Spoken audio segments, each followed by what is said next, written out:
Baby, we live. I'm on time tonight. What's up, Ashley? Baby, we're gonna get into a little mess. And then I gotta get off of here because I forgot that Beverly Hills came on tonight. So we gotta watch Beverly Hills.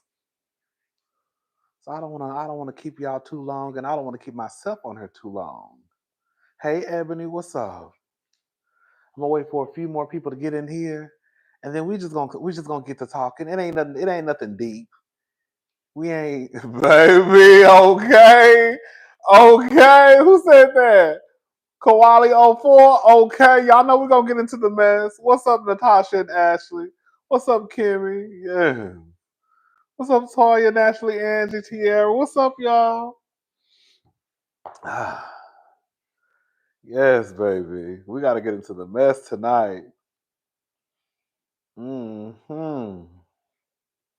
I'm not. I have to read the whole thing about Joy. Um. I'm going to do that in a different. Yeah, we got to get it. What's her name? Joy Taylor. We got to get into Miss Joy. What's up, Ashley Woods? What's up? I used to work with this girl named Ashley Woods back in the day. Uh huh. I'm waiting for a few more people. Then we're gonna get started. What's up, Miss Cook? What's up, V? Baby, it's not snowing. You know, it really doesn't snow like that down here. It's a little cold. What's up, Bonnie? It's a little cold. It's like 40 degrees outside. This is my type of weather. Okay, so it doesn't bother me. As long as it doesn't get down to like, I mean, usually I can do like a 20, 30. That's I can still, move around. But this right here, what's up, Miss DS? Thank you. What's up, Shan from London? But this weather, like 40, 30, I'm good. But right now it's like 40 something. Come on, more soldiers, okay? All right, y'all, let's go ahead and get it started. So listen, before we get into, well, this is a part of the mess too. I wanted to talk about Bell Collective for a second, okay? Some of you may not watch Bell Collective, so I'll just try to do like a quick rundown of what I'm talking about. Long story short, one of the cast members, Latrice, her nephew unfortunately passed away. On the show, he didn't pass away on the show, but on the show, the season finale, a fight broke out. And his cell phone was handed to someone on the opposition, basically. One of the ops had the phone. The nephew was trying to help break up the fight, I believe. And anyways, the phone ended up with someone that it shouldn't have ended up with. Thank you, Rob J in the city. Hey, cousin, I've been waiting for a live so that I can wish you a happy new year and thank you for making me laugh all year long. Here's a great 2025, and I hope I'm sorry, and I hope all that you want comes true for you. Oh, thank you so much. Thank you, thank you, thank you. Um, so the phone ended up in someone's hands that it shouldn't have ended up in. I have a question, and I would, the season is over. So this is what Latrice said. Y'all correct me if I'm wrong, okay? They shot that scene or that day. The fight happened. She said a week later, that was he unfortunately passed away. What's up, Diva? He unfortunately passed away a week later. So y'all keeping up with the timeline? Isn't that what she said? She said that the phone disappeared at the fight when the melee happened. And a week later, he unfortunately passed away. They didn't say how he passed away or anything. It's really none of our business, but they didn't say why. Then she said, about 2 weeks later, after he passed away, she was going through her phone, and long story short, the phone was in the vicinity of where one of the girls that she doesn't really fool with lives, Akeisha. So this is a question that I have. Do I have the story right so far? What's up, Miss G for real? Do I have the story right so far? Isn't that what she said, class? Correct me if I'm wrong. That was a timeline she gave, right? The fight happened, the phone disappeared, he passed away a week later. Okay, this is a question that I have. Within that week, you mean to tell me that this grown man did not try to find his phone? Does that make sense what I just asked y'all? I don't know too many grown people who go that far, go that long without their phone. I was in my bed thinking about this and I was like, hold up, because I'm like, this story don't make sense to me. The story doesn't make sense. She's leaving out something.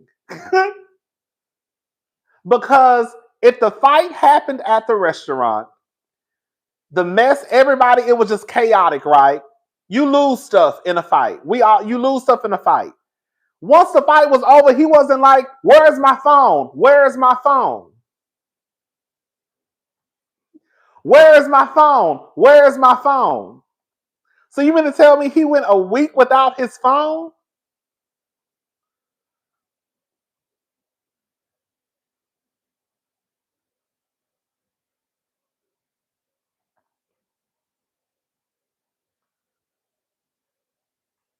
Who goes a week without? Listen, let me tell you something. I have been through some things. Honey, I have not had a phone before. So sometimes you just ain't got it. He didn't try to get a replacement phone. Latrice is not broke. Did she try to offer him a phone? Did he try to go borrow a phone from somebody until he could get a phone? Like, I just feel like it's something ain't.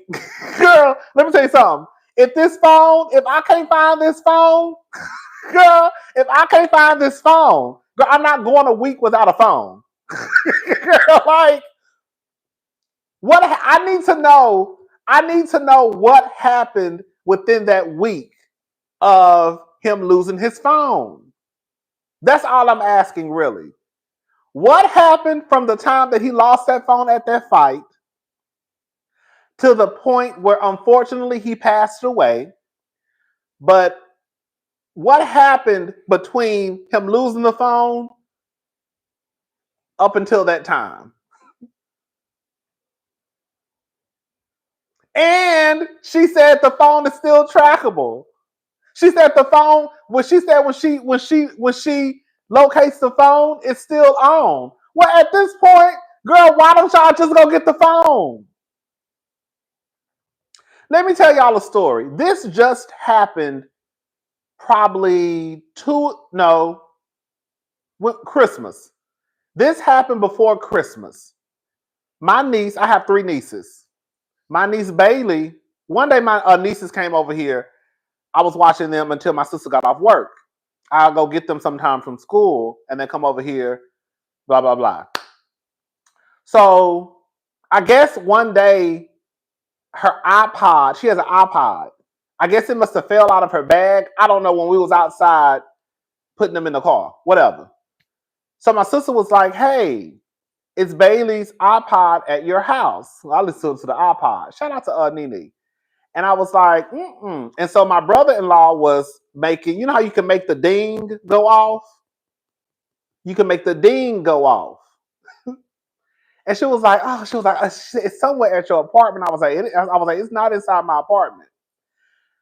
And I forgot to ask my sister, what made her do that? But anyway, she called the office. And the office had the iPod. Thank God somebody turned the iPod into the office. So all I'm saying is, I'm telling that story just to say, girl, if the phone is still on and y'all still pinging the phone or binging the phone or whatever word it is, why not just go get the phone? It's telling you where the phone is at.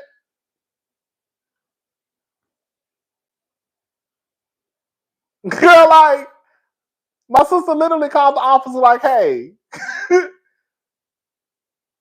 And they were like, yeah, it's here. And she was like, I'm going to send my brother to come and get it. I was like, okay, great. And I went and got it. Girl, like, I don't know. It's just all I'm saying, and I'm going to move on because I know it's like a sensitive, because when you start bringing in death, people, start to act like they don't know what you're saying. But all I'm saying is, girl, it's just that it's something missing that Latrice didn't tell us, or either she said it at the reunion and they just didn't show it. But y'all don't have to explain how that grown ass man went a week without that cell phone. Because most grown people, hell, most kids ain't going nowhere without their cell phone. I know, girl, I know I ain't going too long without my cell phone. Girl, where's my cell phone at? Where's my cell phone? Where is my cell phone? You know what I'm saying? Anyways, that's all I wanted to say about Bell Collective. I just I don't get that. And they gon' that story.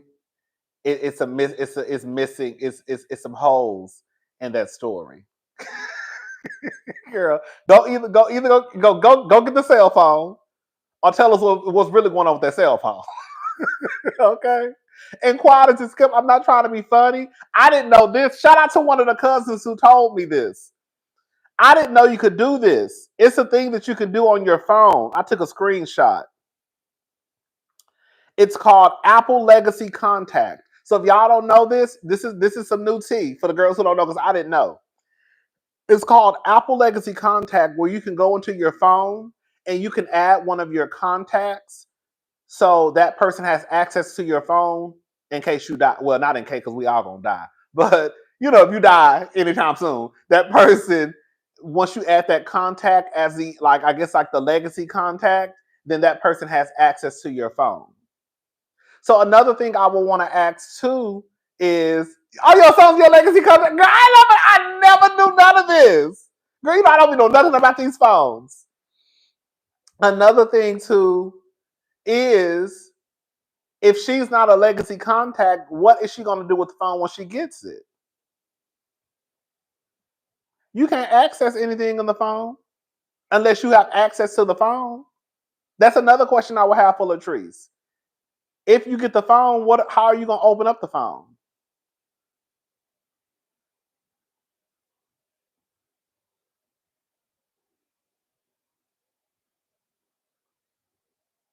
Girl, I'm done. I'm gonna leave it alone because the season over. But those I just had to. Anyways, girl. Let's move on, girl. girl, let's make it. Let's move on. I don't. I understand you want the phone back because it's not.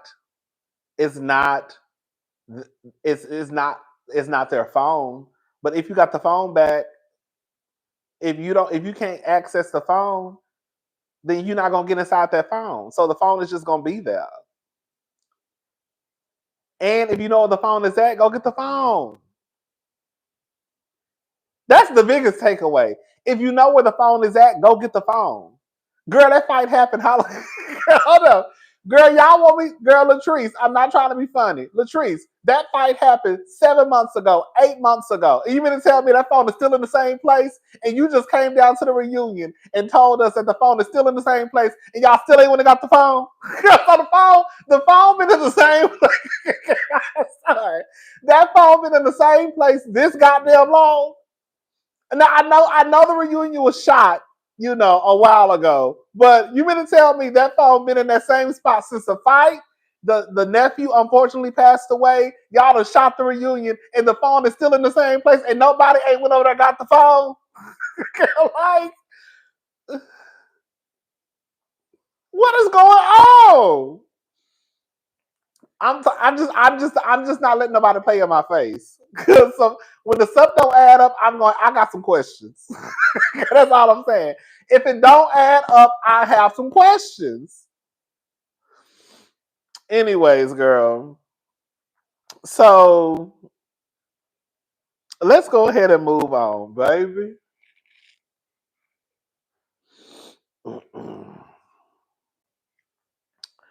So, Mia. Hey! Mia, baby. Essence magazine. This is just an op-ed. They published uh, a think piece about Mia Thornton. Woo! And I'm not gonna read everything. I'll put the links to the articles in the description box, but I'm not gonna read this whole article. I'm just gonna read some of the. And this is some of what they had to say. Opinion. There's nothing entertaining about Mia Thornton's Real Housewives of Potomac storyline. So Mia is right not to stay in a toxic relationship, but between ever-changing stories, moving her boyfriend immediately with her kids and those Instagram posts, could she go about things any worse? Did she move in? She didn't move in Inc. She didn't move in Inc. Because I thought that when Inc came to town, they would go rent a they would go rent an Airbnb so they would all because Gordon is in the same building. I don't think she moved Inc in, but anyways, so this is what they had to say. When Mia Thornton joined the Real Housewives of Potomac during season 6, I enjoyed her quirks. I liked she owned things that other people would hide or side eye. From her plastic surgery to her past in the strip club, she seemed fun. As she grew criticism from cast member Wendy Osefo, then, I remember being impressed that she seemed relatively unbothered, smiling through tense moments and genuinely appearing just happy to have a peach. Wait, that's Atlanta. I think it's a glass of wine in Potomac. But you know what I'm referring to. Whatever symbol signifies that you're a main cast member and that you've arrived. Watching her in season 9, though, has been difficult, as her marriage to Gordon Thornton has, at least on the show, seemingly gone kaput. And she publicly moved on with a man from her not so far past named Ink, aka Incognito, moving him in with her kids while living in the same apartment complex with her estranged husband. It's been a train wreck. And while she's spoken about how hard everything has been not knowing where her kids were in last night's episode, and feeling overwhelmed by the complexity of her situation, she's behaved as someone feeling quite the opposite. But would you look at that? While the season is still playing out, Mia, in real time, has announced her split from Inc. and amid that shared a photo with a much happier Gordon, both smiling and posing close. Please take us out of the group chat. And and that is this I'm sorry and this I'm sorry and that is the roller coaster of trying to follow a storyline about Mia Thornton. She spent the majority of the time painting Gordon as a controlling, scorned ex, one she's only keeping around for the kids, and now she's cheering on a new year and new beginnings with him by her side. Now I have to call it what it is. That's why I said when Mia came out with that, I don't like to call, listen. I'm not the one to sit here and say a girl ain't getting her ass whooped or whatever you say is going on. But that's exactly why when she came out with that long paragraph down to the Instagram saying that G was abusive, I was like, Mia, girl, the girl's not gonna go for it because they just gonna look at you as though, girl, you just saying this because you want to leave him and you don't want him to take your money, and girl, you don't want to pay him alimony, and girl, the money dried up. You know what I'm saying? Anyways, um, but it still doesn't take away from girl. Let me shut up. Perhaps she only wanted to move on from her marriage if she could be with Ink and realize the grass wasn't greener over there. Maybe she just needed some time away from Gordon to miss a somewhat good thing. Or perhaps it's just a picture and they're celebrating healthy co parenting. As usual, one can never tell. It's one thing to put on for the cameras and confuse your cast members and hell, viewers about who you're with and what's going on. But watching her parade ink around her youngest kids, Jeremiah and Juju, she has a teenager in Atlanta, FYI, including a son that the man believed was his, was icky. When her daughter said in front of her father that Mia couldn't marry Ink, not only was it awkward, it was sad. While she was trying to move on fast, everyone around her was still trying to cope and get clarity. And let us not forget that to sidestep the fact that she says one thing to the ladies and displays something completely different to the world, Mia insulted co star Gizelle Bryant's daughters, claiming that the TV personality tries to paint them in a positive light while they were allegedly sneaking boys into a hotel room when they were teenagers. It wasn't a hotel. Was it a hotel room? Girl, it was. I think it was a house. Anyways, what did that have to do with anything? And it doesn't change the fact that Giselle was right. She would say Ink would step back so she could focus on her family and then post pictures with him the next minute, nowhere near back. When co-star and friend, at least during the season, Ashley Darby told her she should take full accountability for the comments because kids should be off limits, Mia took it as an attack because she's the only one suffering, remember?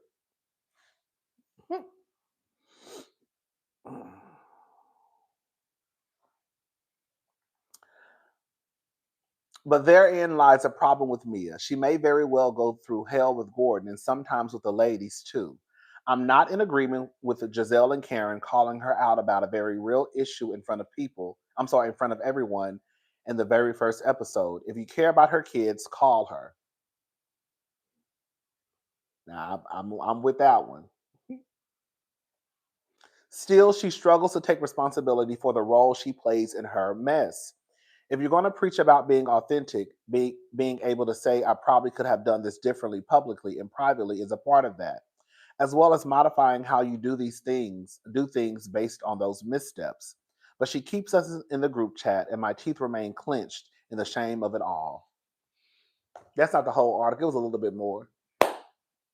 Listen.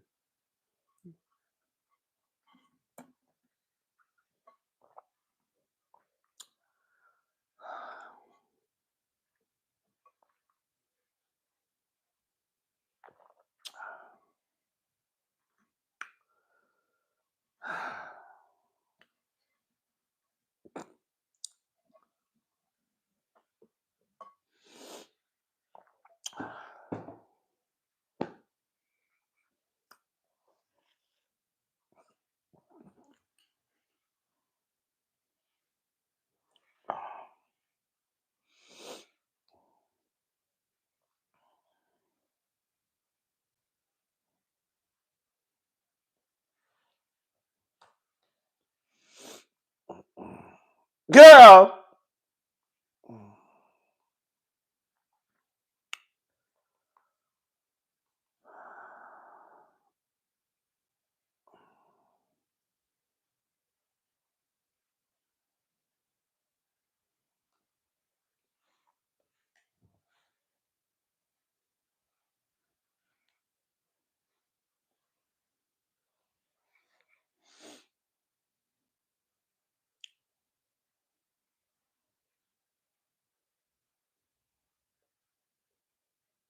Girl, we just gonna ain't nobody gonna say nothing. Ain't nobody gonna say nothing. Everybody's gonna sit here. Everybody's gonna sit here and look at each other. Ain't nobody got nothing to say. Girl, listen. This is all I have to say. Okay, I don't care about Mia in the mess. I don't. I honestly don't. Um, I said some of this last night in my review. So if you watched the review, you probably already heard this. We can only put it on Mia for so much. I'm sorry. And yes, and so in a way, I am defending Mia to a certain degree. One, I have been telling y'all about Mia since she first stepped on the scene with the gangster lean, and y'all didn't want to pay it no mind. And not y'all, but y'all. Shout out to the diva. Not y'all, but the focus was so heavy on Wendy and Candace that y'all didn't care about Mia being who she was. Mia has always been the same person. That's why I'm still baffled that so many people are now get Mia off the show, get Mia off the show. Why? Girl, why now? Why? What has Mia done this season that she should be fired for? Y'all wouldn't have making this much noise when she tried to throw Wendy in the ocean. Because she was literally fighting at work. And I don't remember all of this. Now all of a sudden it's get her off my TV screen. Girl, why? Can y'all see me?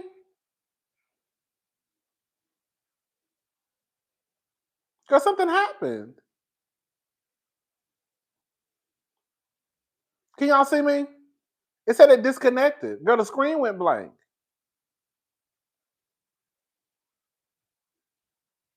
Okay. Okay. I don't think the viewers are being honest. I don't. I just think, and I listen, we're all entitled to our own opinion, even if it's wrong. Hey, okay.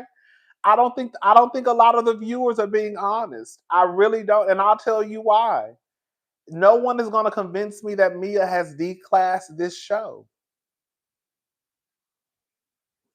For me, no one is going to convince me that Mia has declassed Housewives. My line suspended. Come back. Thank you, Caribbean gal. Thank you, Caribbean gal. When you really think about the mess, even if we just talk about Potomac, if we're going to be honest, for people to say that Mia is a liar, Mia is a liar, Mia is a liar. But they all tell lies. They literally came in season 1 telling lies. The way that they introduced themselves to us as these etiquette queens. We're etiquette. We don't do this in Potomac. We don't do this in Potomac. My grandmother said we do this in Potomac. We do etiquette. Girl, they really came in on some real stuff. They really came in as bona fide liars. That set it for the show. It did. I'm not saying that Mia not a liar because we know Mia be lying. But what I'm saying is, girl, why are we acting like they ain't been lying this whole time? Karen came in, Karen tell lies on some real shit. The way that Karen Huger lies, Karen literally is the mama and Mia is the daughter when it comes to lies. The heat just not on Karen no more. But y'all know how many seasons we will come down here saying Karen be lying, Karen be lying, Karen be lying, Karen be lying. But y'all still want to Karen on the show, lies and all. Karen came in telling us that girl, her husband was a black Bill Gates. Girl, out the gate. Girl. So what I'm saying is, girl, even this season, Karen still came back and told us that she would be vindicated. Even this season, Karen came back telling lies, saying how she would be vindicated. And we looked up and saw that beautiful beam footage, and Karen was running through them people's neighborhood, knocking pictures off the wall. Karen was knocking over signs. She was knocking over poles. She ran into a tree, and her car caught on fire. Her wig was in the middle of her head. They found empty bottles in her car. She was cursing them people out. And the whole time, Karen kept saying, I will be vindicated.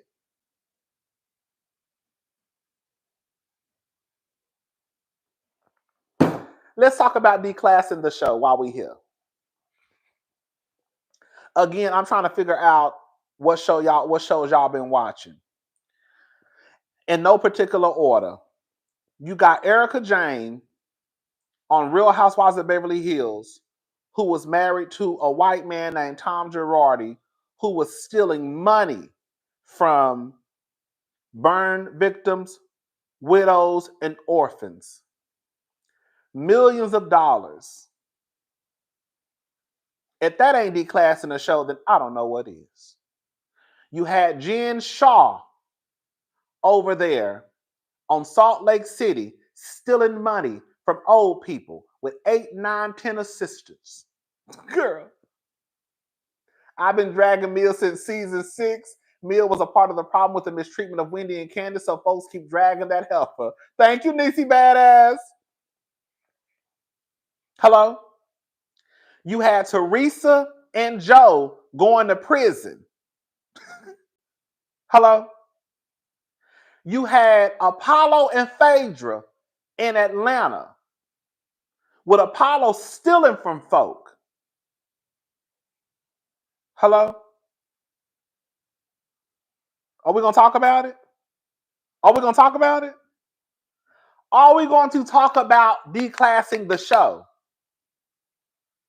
You had Kim Zolciak, who came in season 1 of Real Housewives of Atlanta as a side hoe. Y'all really want to talk about declassing the show?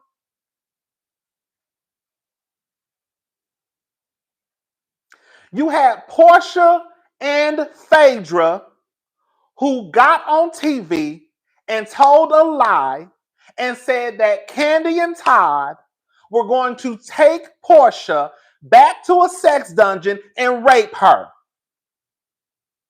We're not even talking in code tonight. We're going to talk real plain. Y'all want to talk about declassing the show? You had Monique bashing Candace in the top of her head across a table, season 5.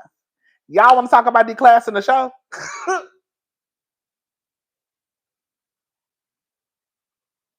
You had Gizelle come in and say that Candace Dillard's husband, Chris Bassett, was grabbing another woman by the ass, accusing him of sexual assault. Y'all want to talk about declassing the show?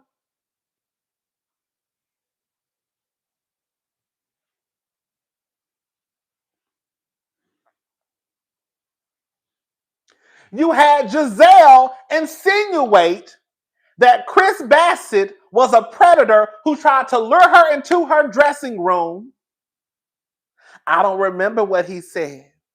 He didn't make me feel uncomfortable. He didn't say it. I can't remember what he said. But then all of a sudden, right?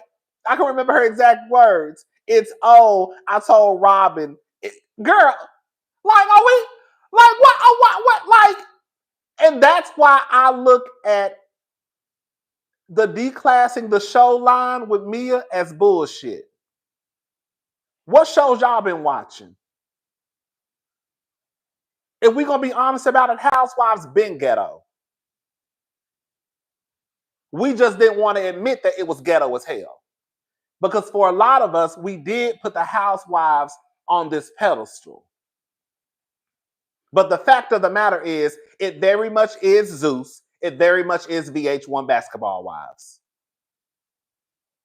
The Housewives ain't no better than Zeus. It ain't. It's no better than Basketball Wives of Love and Hip Hop. It's literally on the same level. They just got a little bit more money. The girls are a mess. They've been a mess. They've been a mess.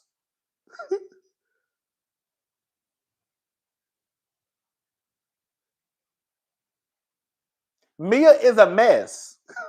Happy New Year to our absolute fave. You brought us so much light in 2024, sending best wishes and blessings to our dear cousin. Thank you so much, Francine. Thank you. You got Kenya and the alleged, hello? You got Kenya and the alleged revenge porn.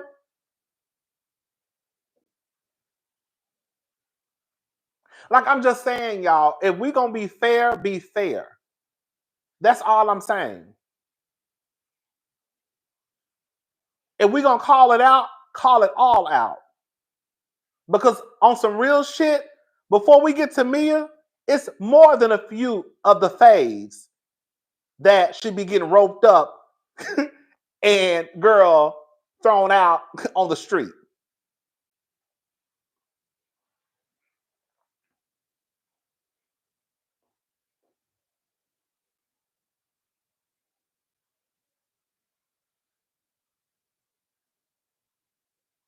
That's all I'm saying.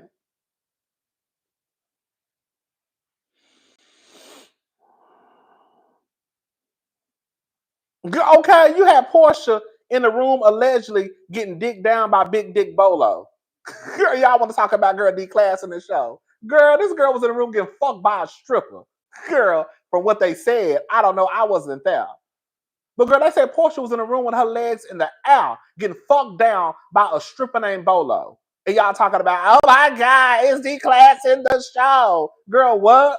Girl, what y'all been watching? Girl, where? Girl, you had Portia on screen talking about one of y'all bitches gonna eat my pussy tonight. Girl, what? Girl, what?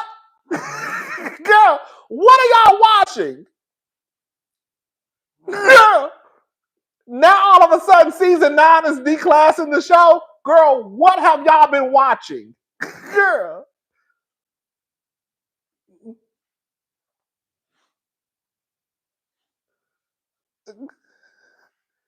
To the point, bitch, to the point, bitch, to the point where Tanya, girl, got her purse, bitch, and ran back to Canada. Girl, ever since Kenya let it be known that, bitch, y'all bitches y'all was in a fucking bolo, bitch. Girl, we ain't seen Tanya ever since. Tanya was gone for about 3 years before she came back to social media.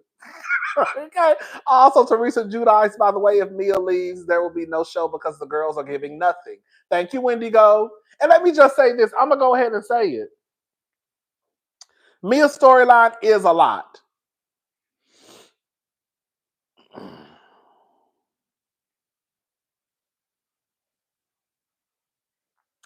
Mia's storyline is a lot. But if we're going to be honest, I feel like that falls on production and whoever put the show together. I said this last night. You have 7 housewives, y'all. You have 7 housewives.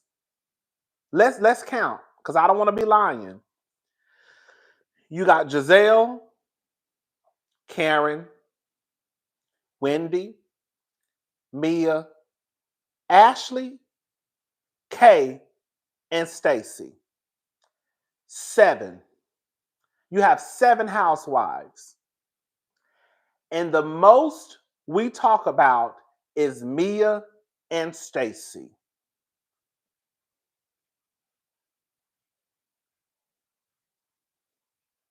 You have 7 housewives. I'm gonna go ahead and say it. I didn't want to say it, but I'm gonna go ahead and say it since we already truth telling tonight. Girl, the only reason why they even hired Kay and they brought Jossie and they brought Stacy in is so they could beat those colorism accusations. Hello? Sorry. We ain't seen Jossie in I don't know how many weeks. Kay, she ain't giving nothing. Stacy, she barely getting by. The only reason why they hired those 3 girls was because they were dark-skinned black women. I'm gonna go ahead and say it. Because they were trying to beat them colorism issues. That's it. Girl, sorry to tell it.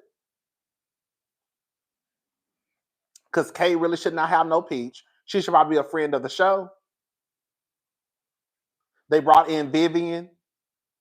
Why is Vivian on the show? We've seen Vivian 2 or 3 times. She barely say a word. So y'all brought in Vivian, Kay, Stacy, Jossie.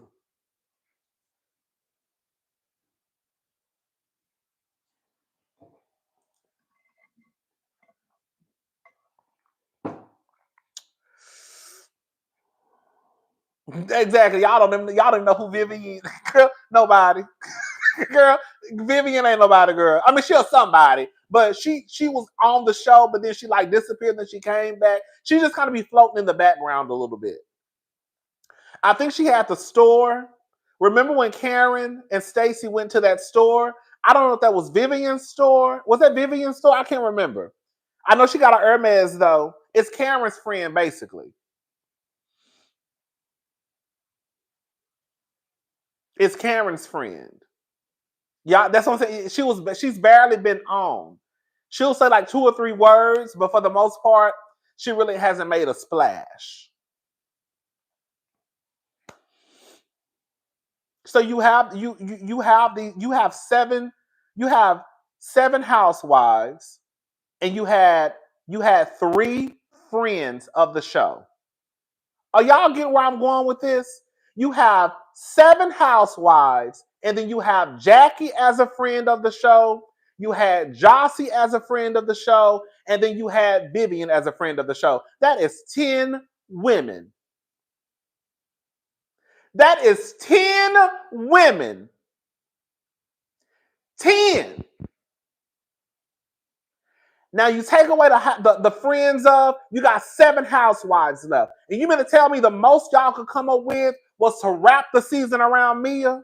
Come on, y'all. Yes, Mia is putting it out there, but it's also their fault for showing every goddamn thing.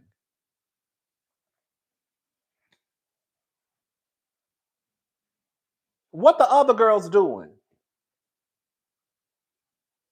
What are the other girls doing? You got Karen, because if we're going to be honest, they all riding on Mia and the shit she got going on. Every time they get together, they're talking about Mia. And the story is not, it's one, let me tell you something. If you have a storyline like Erica Jane, where everybody is invested, then you could probably have a good season. You see what I'm saying? Remember when all the shit was going on with Erica Jane and Tom Girardi? And that was just like that was a big thing. Girl, didn't nobody really have to tell nothing else because we was all focused on Erica Jane? When you have the shit going on with Jen Shaw, you can really focus in on Jen Shaw. But like I said in my review last night, you have, let's just break it down. You have Wendy, and y'all know I go for Dr. Wendy. That's my girl. She's going to forever be my girl. But you got Dr. Wendy, who ain't been doing shit but talking about turning 40 this whole season. Girl. Okay, girl. You 40. Girl, congratulations. You got Gizelle, who ain't doing shit but showing us how her daughters graduated from high school and somebody stole her goddamn daddy's money. Girl, that's it. That came and went. Hello, are y'all following me? Are y'all following me? Girl. Gizelle threw one charity event 2 times trying to raise $15,000. Girl. She threw one at a building, then she had a fitness workout thing, still trying to raise $15,000. I can't make this shit. I can't make this shit up. I can't make this shit up. And this is the thing, right? I don't think that everybody has to have these interesting storylines. I have said this, believe it or not. I don't think everybody has to have these interesting storylines. I don't. Because in real life, nobody is really that interesting. Nobody's life is just that interesting to the point. Season after season after season, they just have a lot going on. Sometimes, really and truly, girl, me, like I'll say Dr. Simone. Dr. Simone from Married to Medicine, girl, I ain't gonna use Dr. Simone. Gizelle. Gizelle probably ain't got nothing going on, but I also think Gizelle is not telling her truth either. Gizelle, you was just in a car last night talking about how you suck dick. Who dick you sucking? You see what I'm saying? Girl, we just talking plain. We're not even gonna beat around the bush tonight. Gizelle was in the car with Karen that was talking about Karen getting ate out by Ray and Karen slobbing on Knob. And what did Gizelle say? I slob on Knob. Whose dick you sucking? You see what I'm saying? The girls not being honest about their lives. Gizelle, who are you dating? Who are you having sex with? Yes, we are supposed to know because you're on a reality show called The Real Housewives of Potomac. Yes, we're supposed to know who you're dating. Who dick you sucking? You just said you was slobbing on knob last night. The girls don't want to tell their truth. The girls don't want to come on TV and tell what's going on in their lives, so they just make up some bullshit.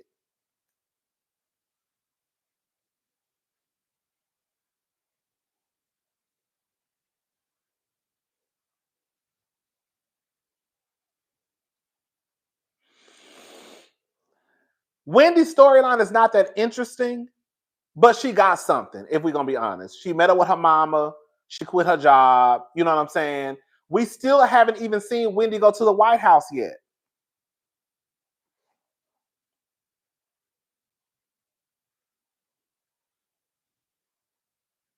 It be a lot of footage that these people don't use.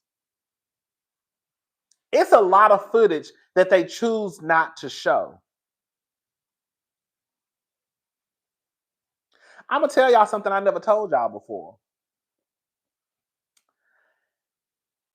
Remember the season where Candace's storyline was supposed to be about her music?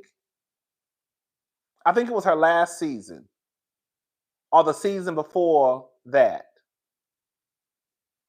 Remember, she was setting up her story. Her storyline was supposed to be about her music, but I think they just kind of like cut it. And I think they made it about Gizelle accusing Chris of sexual assault. Girl, I was in DC at one of Candace's concerts and the cameras were there. Hello? You see what I'm saying? I met Candace backstage and everything. And it was all caught on camera. Hello? They didn't show it. Y'all didn't know it because I never told y'all. I wasn't invited by Candace. That's not what I'm saying. I was already in DC. This was the second time. This is when she had her. This is because I went to Candace concert twice. One time I was already going to DC. One time I went to DC because I was thinking about moving. Another time, me, my sister, and my brother-in-law were in DC. And she was having a concert. We all went. So the point that I'm trying to make is these girls, they film stuff and they just don't use it. Because if that was supposed to be Candace's storyline, if y'all got the cameras at the goddamn concert, then why are y'all not showing Candace's storyline about her music career? Are we going to discuss Martell and Ariel's interview with the girl that came forth? Thank you, Sylvie G. Baby, I haven't even watched it. Girl, the people told me it's not even worth watching. Girl, no, I'm not famous. I was already down there. The point that I'm trying to make is they film these girls and then they choose what to show and what they don't want to show. And it's just a mess. So in a way, I don't really know what's going on with these girls behind the scenes. Maybe they are telling their business and they just not showing it. Cousin, everyone has a season. This is Mia's season because and where she and G left off last year. The problem is Mia is such a liar and forgets her lies. That does not make her a favorite or a villain. She just looks inept. Okay, thank you, Lisa. Thank you, Lisa. So maybe they are telling telling their business, and they just don't, and they're just not showing it. Because, like I said, I know Candace's storyline was her music career, her going on her tour, and girl, they didn't show none of it. Girl, I was like, oh, girl, they really did. They really played Candace. Just like when Karen had that big birthday party when she turned 60, they didn't even show Karen's big birthday party when she turned 60. I would be pissed off. I'm gonna tell y'all right now. I think that it is absolute trash. Now, don't get it twisted. I think that it is trash. We want to see money and wealth. If I was Karen Huger, I would have been pissed the fuck off. If I just threw a big birthday bash and y'all didn't even show it,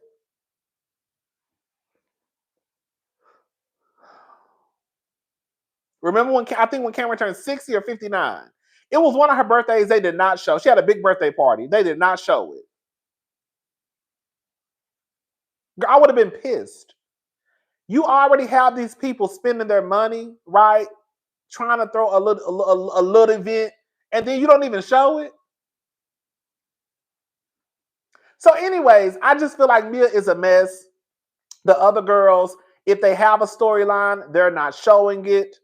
The only thing that the editors have chosen to show is Mia. And the other stuff that they show, nobody's interested in. Okay, Gizelle's storyline is her storyline. We're gonna be fair. I'm gonna be fair, y'all. Let me be fair. Again, everybody's life is not just chaotic and just a mess. I feel like most people have boring lives. I do. When you really ask somebody what they do today, they're probably gonna say, I went to work, went and picked the kids up from school, came home, cooked, and went to sleep. Most people don't have just these off the wall, just hectic, chaotic lives, girl. They go to work, they go home, they might fuck their man, girl, feed the kids, and go to sleep. Okay. Girl. So I don't expect these women to have just these over the top lives. But at some point on the show, if you don't have an interesting storyline, y'all gonna have to bring that. I think that's where the partying comes in. Yeah, that is true. That's true too. I think that's where the partying comes in because if you have a boring life, like if you have a boring life, you should see that's. But then, you know what? I take that back. I just told a lie. I take everything I just said back because that's the whole purpose of the show. I take everything. I just take that back. That's the whole purpose of the show. The purpose of the show is to follow these socialites who are in these circles with money and connections. That's the whole purpose of the show. Yeah, I'll take everything I just said back. I'll take everything I just said back. Essence could have saved that article because if they didn't write an article about declassing a show when somebody walked into a house, walked off with somebody else's husband, and hit a safe. Okay, come on, the 07, right? Yeah, that is true. I take everything I just said back. Never mind, because they're on the show. That's the whole purpose of the show. I take everything I said back. It's boring. Girl, y'all I take everything I said back. I wish this wasn't live because I could take that part out. No, y'all hoes is boring. Okay? Y'all boring as fuck. Y'all ain't giving us nothing. We don't want to see what y'all putting on the motherfucking screen. Girl, y'all should be throwing parties, girl, socialites, shopping, girl, going on vacations. That's what y'all should be doing. I take everything I just said back.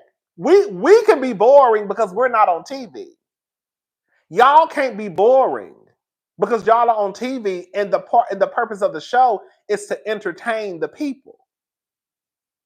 The fact of the matter is, if we're gonna be honest about it, nobody cares about Wendy turning 40. Nobody cares that Gizelle, girl, nobody cares about Gizelle's daughters graduating from high school. I'm sorry, I'm gonna say it. Don't nobody care. Don't nobody care about Ashley still supposedly going through a divorce for the fourth, fifth season. Don't nobody care that Ashley fucked that white boy the second night she met him and she tried to convince us that he was just fucking her down. I don't believe it. Girl, I don't believe it. I don't believe it. Girl. Don't nobody care about Kay and girl Greg and him being a social worker. Don't nobody care. Don't nobody care about Jackie, girl, up Mia's puss. Again, for the third, fourth season. Don't nobody care.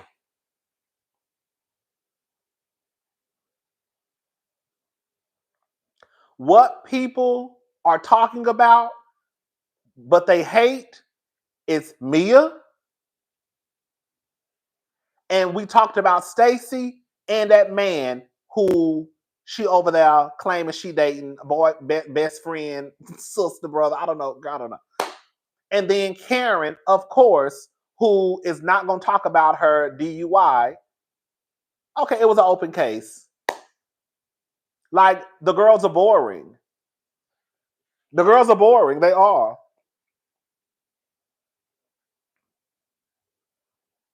The girls are boring. And what y'all giving us with Mia, it is a lot. One thing I can appreciate about some of y'all don't watch Love and Hip Hop, but if you watched the last season of Love and Hip Hop Atlanta did a fantastic job of making sure they spaced stuff out. What they're doing with Mia this season is Mia. Then I think they stopped Mia from. I think they took Mia off one episode. Then it was Mia. You see what I'm saying? It's literally been the Mia show the entire season. Where on Love and Hip Hop Atlanta, it was like Kirk and Rashida. We take Kirk and Rashida out. Then it was Lil Zane and his wife. Then they took Lil Zane and his wife out. Then they might bring in Yandy. Then they might bring back Kirk and Rashida. And then they might bring in Jasmine. You see what I'm saying? Like they spaced it out where it wasn't so you got tired of hearing they rotate like a soap opera. Yes. If you really watched Love and Hip Hop Atlanta last season, it was really a good season on how they spaced it out. It really just wasn't so jam-packed where you got tired of Rashida and Kirk and Jasmine. Because it was other people on the cast that they also talked about. I 100% agree with everything you just said. Nobody care about what's going on in Potomac right now. Thank you, Sybil G. And that's how it should be on Potomac. Y'all have too many girls on that cast for the main attention. The main draw is Mia.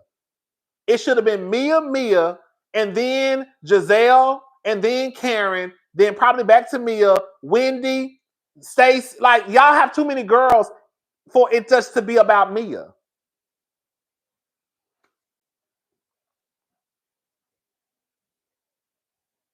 When you look at Salt Lake City, baby, Salt Lake City is doing the damn thing. Do you hear me? Listen to them white bitches over there cutting up.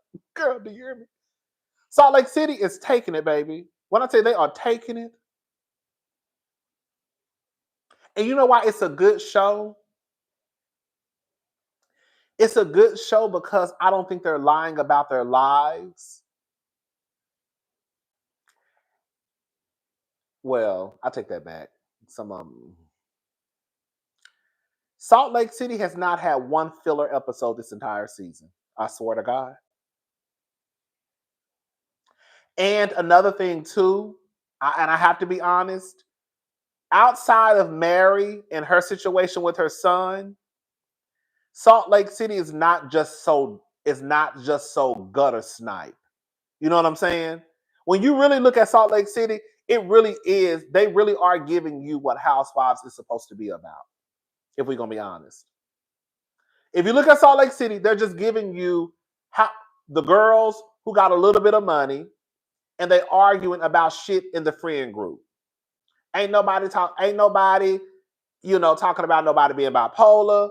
Ain't nobody talking about the heaviest thing they had this season was Mary. That was it. Other than that, come on, Diva. Campy, out of touch. Yes. Even Brittany. They all bring something. You have Brittany who is going through it with her daughters because she's so fucking digmatized. When I say Brittany, I don't love Brittany. I think Brittany is a good addition to the show. I do. I'm sticking with RHOP. Back in the day, the girls on RHOC were always losing homes. When we are going to change production companies, support the black women like we support the other girls when they go through slumps. Thank you, Feel Good. Thank you so much. Brittany, she's a good addition to the show. Like, everybody is doing a good job. Everybody is bringing something to the show. You have Angie on the show. We found out about her. She's talked about her mother. She's getting into it. It's just not this. It's a good show. I can't explain. It's a good season. It's a good season. It really is. It really, really is. Salt Lake City is not probably is. I would say Salt Lake City season 5 is one of the best seasons in reality TV across the board. I really do believe that. I have not seen a reality show where every episode was good.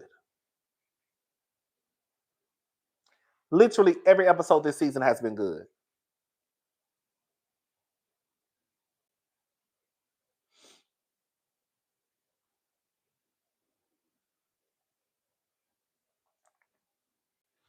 Yeah, yeah.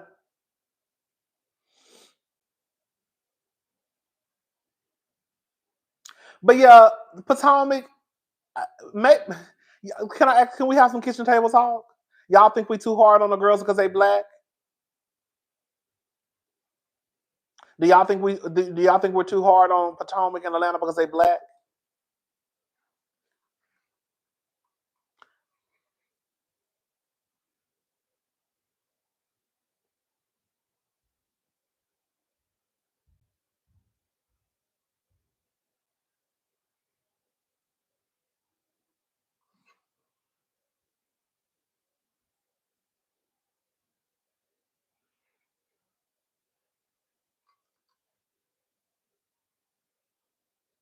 I don't think so either. Cause they all went. Cause baby, if y'all don't watch, baby, go to Twitter.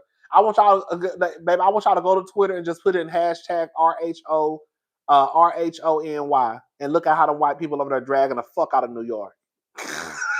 Okay. What's up, Carlos? Girl, I want y'all to go to Twitter and look at how the white people over there dragging the fuck out of New York. But y'all know I stopped reviewing New York. New York is not that good. New York is not that good because now that's another show where they fake as fuck.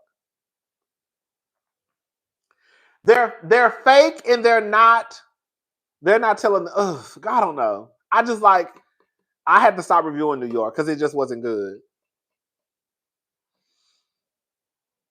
And I think they had the potential, but I think what happened. I think they started playing to the viewers. I think that's exactly what Brian did. Anyways, girl, we're just talking tonight. Girl, I ain't got nothing else going on. Okay, I ain't got no life. Um, I don't think I think it's hard because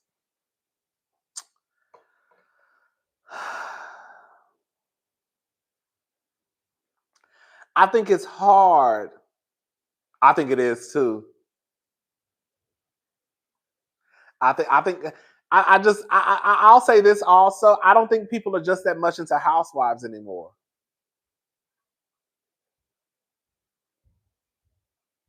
I think that in order to be in Housewives, I mean, and like I just don't think the girls are into Housewives like that. I think that we still watch because it's just that's a Housewives.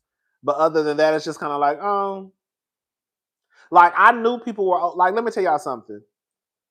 Thank y'all for supporting my channel. I really do. Y'all already know I appreciate it, girl.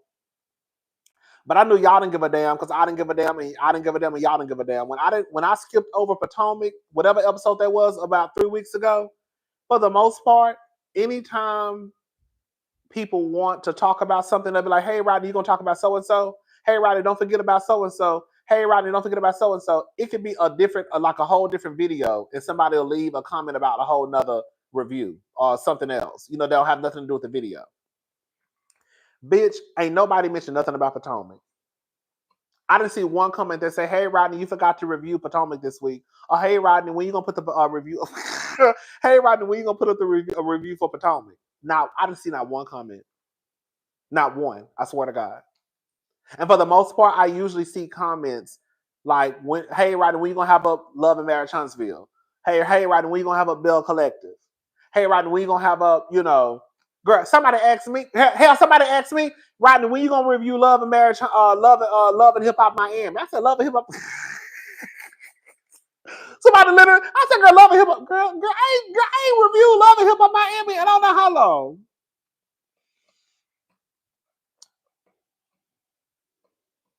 They, it's still this.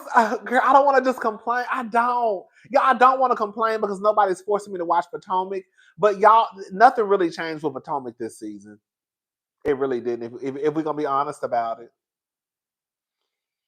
Well, I think that we were hoping this big change would happen. Well, okay, that's true, Carlos. I said I might watch Love and Hip Hop Miami. I'm not gonna review it, but I think I might go back and watch it because I see people talking about it online. This season, Potomac is just not. Besides the fact that I don't like that people all of a sudden, girl, have amnesia, girl. You know, when it comes to Mia, because Mia been a mess. But I just they did it wasn't the right move to center the entire season around Mia. It just wasn't. They should have gave it and they should have gave it out in doses. They should have gave it out in doses.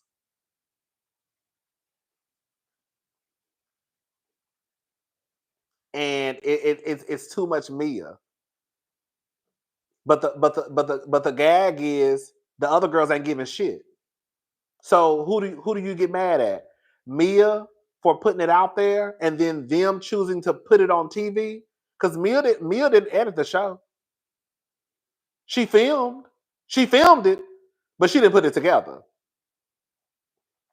So who do you blame? Mia or the editors?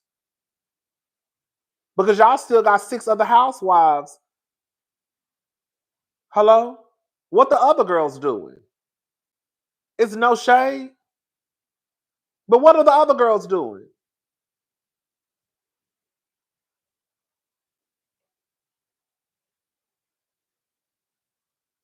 And now, if we're gonna be honest, girl, it was reported, girl, this is a real tea. This is a real tea, y'all.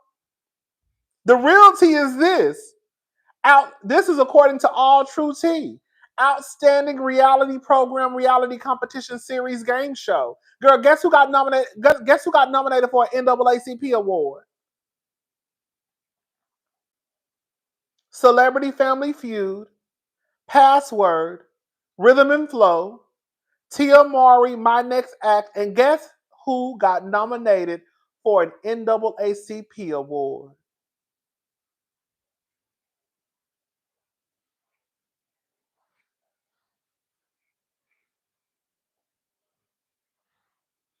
Baby, the Real Housewives of Potomac. Right here, baby. It's right here, baby. It's right here, baby.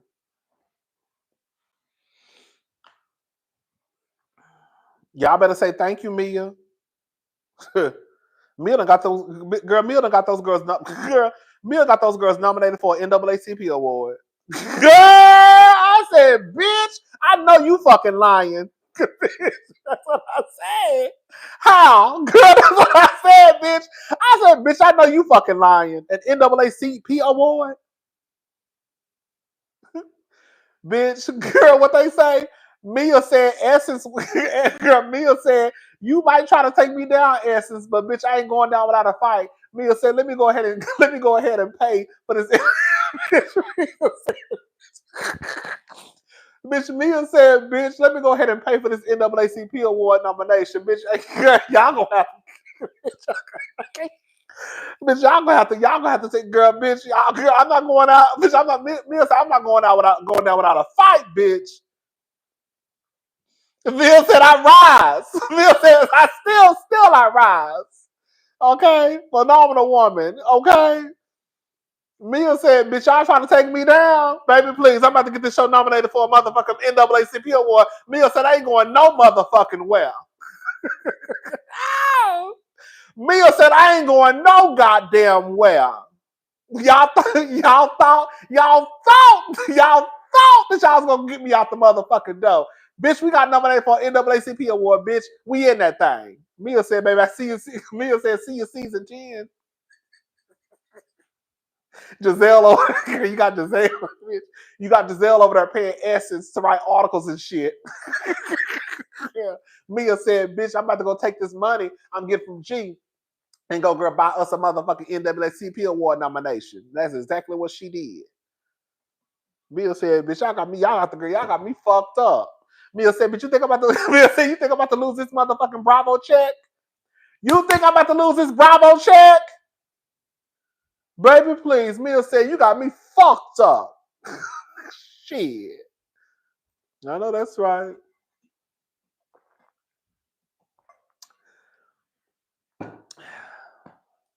I like Mia. I do. She a mess. I like Mia. You know, I don't really have a problem with none of the girls except for the girls I have a problem with. Okay.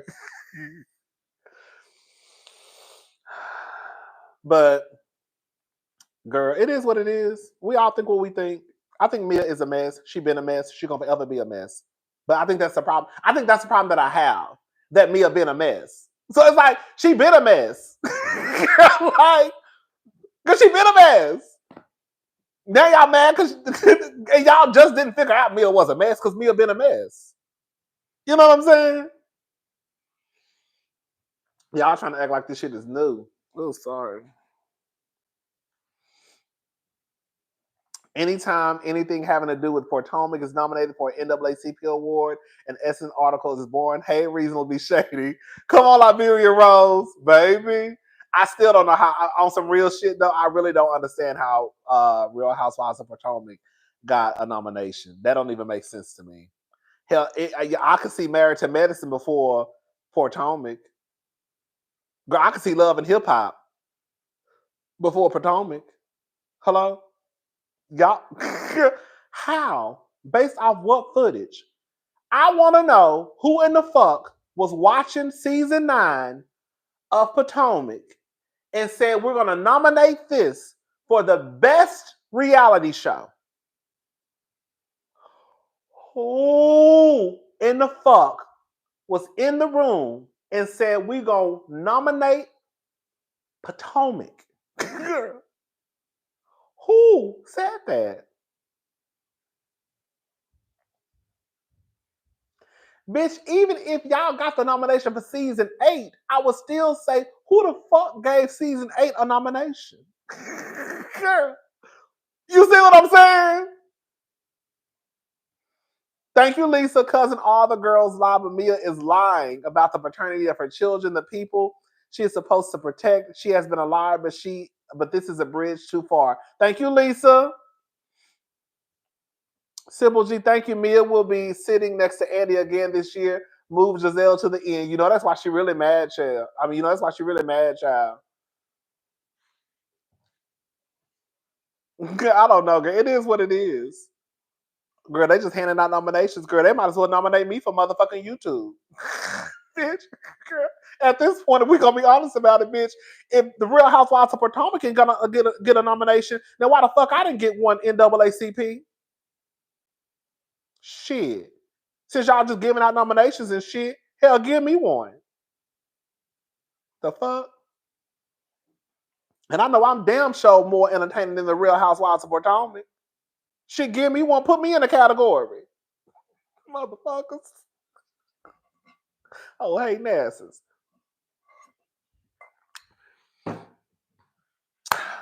Anyways, yeah, that's all I had to say about Potomac. You know, it is what it is. It's gonna be what it's gonna be. I don't care at the end. I really don't care. I'm sorry. I don't care. I don't care. I told y'all, and I'm not playing. I'm not. Y'all think it's a game? It's not a game with me no more. Yes, I still get worked up over certain things. I'm not gonna lie, but I'm not letting reality TV just take me on this roller coaster because it's not worth it. Once I realize, girl, get off the roller coaster, girl, my life has been so much better with reality TV. As mean as it sounds, you deserve a nomination. You one of the reasons we even watch that trash. Thank you, Scarlett J. As mean as it sounds, I'm sorry. I'm not getting caught up into Mia and G and him being bipolar and Mia and the paternity of her son. I'm sorry, that ain't got nothing to do with me. If Mia want to play, let Mia play. I ain't gonna have to sit down with Jeremiah or Juju or none of them and explain a motherfucking thing. The explanation gonna have to come from the mama and the daddy. I ain't got nothing to do with it. If Wendy, like I said last night, if Wendy wants to kiss Mia on her lips and be friends with Mia after Mia, girl, I almost tried to throw her in the motherfucking ocean, then let Wendy be friends with Mia. She a fool. Couldn't have been me. Okay. If Kenya want to be hugged up with Portia after Portia, girl, yanked her to the ground, then girl, let her be friends with Kenya. The fuck I'm gonna do about it? If Candy want to be cool with Portia after Portia accused her and her husband of rape, then let her be friends with her. Because you know what happens? We still be over here mad and pissed off for Candy. I'm more pissed off about Candy than Candy pissed off. Why am I more mad than Candy? Why am I more pissed off that Kenya got pulled to the ground than Kenya being pissed off? Hello? And now y'all back friends, and I'm still pissed off. Why am I still pissed off that Mia was cutting up and acting a fool with Wendy when Wendy done fucked around and forgave Mia and was in there showing cats to each other? Candy was at Portia's wedding. You see what I'm saying?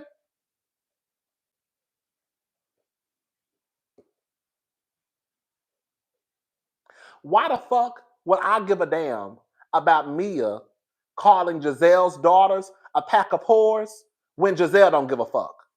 Because just like Wendy said, bitch, I would have cleared the table. If Gizelle ain't gonna say nothing about Mia calling her daughter some whores, I ain't got nothing to say about it either. Girl, them your daughters. Okay? If you want to still smile on the heifer face and call her Mama Mia and shoot scenes with her, then girl, call her Mama Mia and shoot scenes with her. I'm gonna say you stupid as hell, but girl, I'm not getting worked up about it. I'm just not.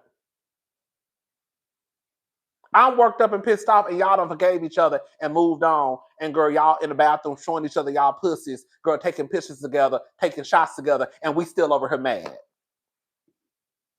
I'm not getting worked up over it. I'm not. Girl, let the girls do what they do. Let the girls play. I'm gonna call y'all dumb. I'm gonna call y'all stupid. I'm gonna call a niggas dumb. I'm gonna call a niggas trifling. I'm gonna log off and I'm gonna watch TV and mind my business. Thank you. Facts, you are definitely more entertaining. Quad as it's kept. I haven't watched one episode this season. I just come and get the tea from you. Thank you. Thank you, Sybil G.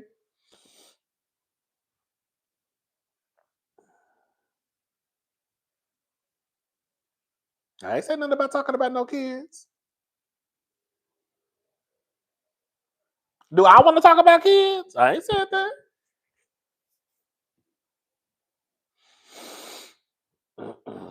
I ain't said that.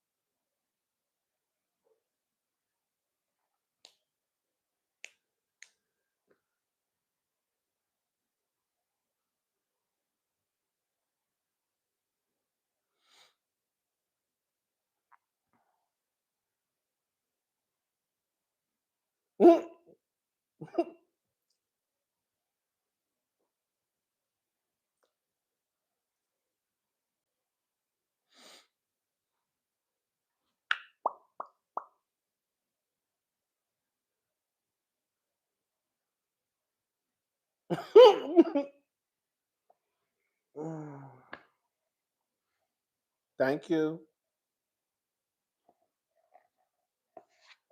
Can y'all do me a favor and please like the video? It helps out a lot. We have 1,004 people in the room with only 431 likes. That's not good. When you like the video, that's your way of letting me know that you're speaking to me. RHOP is hella poor. Thank you. Tune in with Trey. My boss at my nonprofit raised $200,000 alone over a 3-month period, but Gizelle's struggling to raise $15K. Tragic, girl. That's what I'm saying. It don't make no sense. $15K ain't no goddamn money. I'm sorry. $15K is a lot of money for me, girl. Okay, that's not what I'm saying. I'm saying $15K for the Housewives, girl. You should be able to do that just like that. $15K, and you're the Housewives. $15K, girl.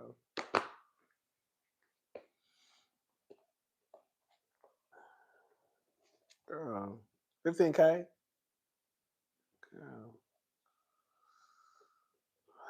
$15K? And you 15K?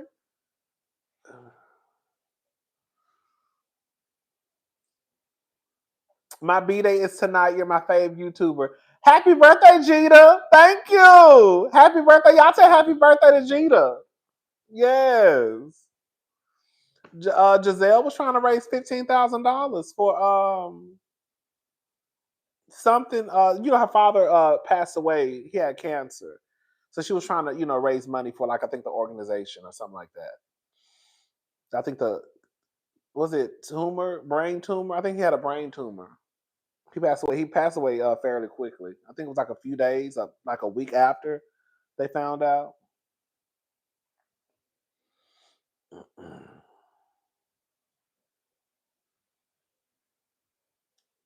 Mm-hmm. All right, y'all. Let's go ahead and move on. I'm done talking about Potomac.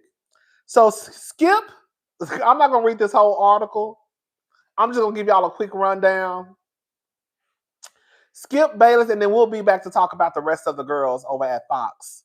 Skip Bayless offered former Fox sports hairstylist $1.5 million for sex. Lawsuit alleges. Bitch.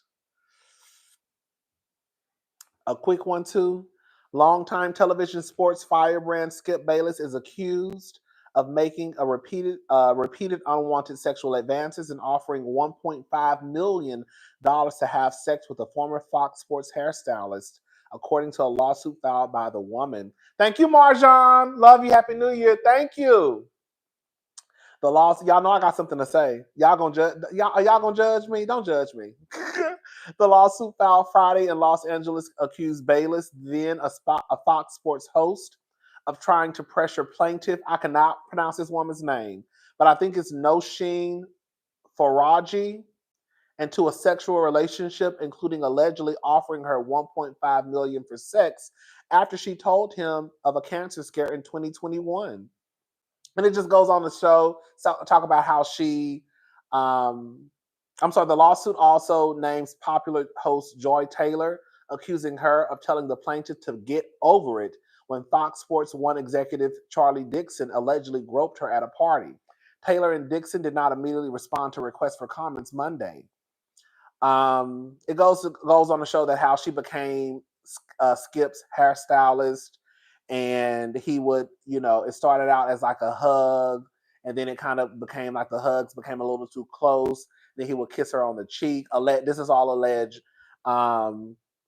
He would comment about her body being voluptuous.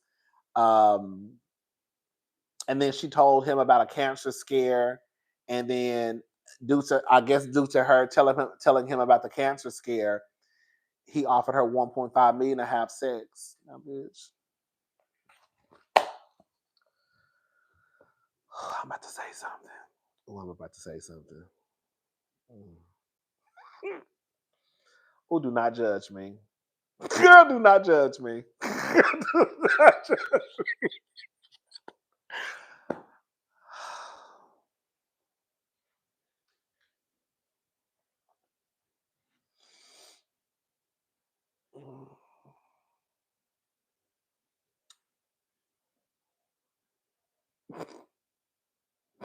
Bitch.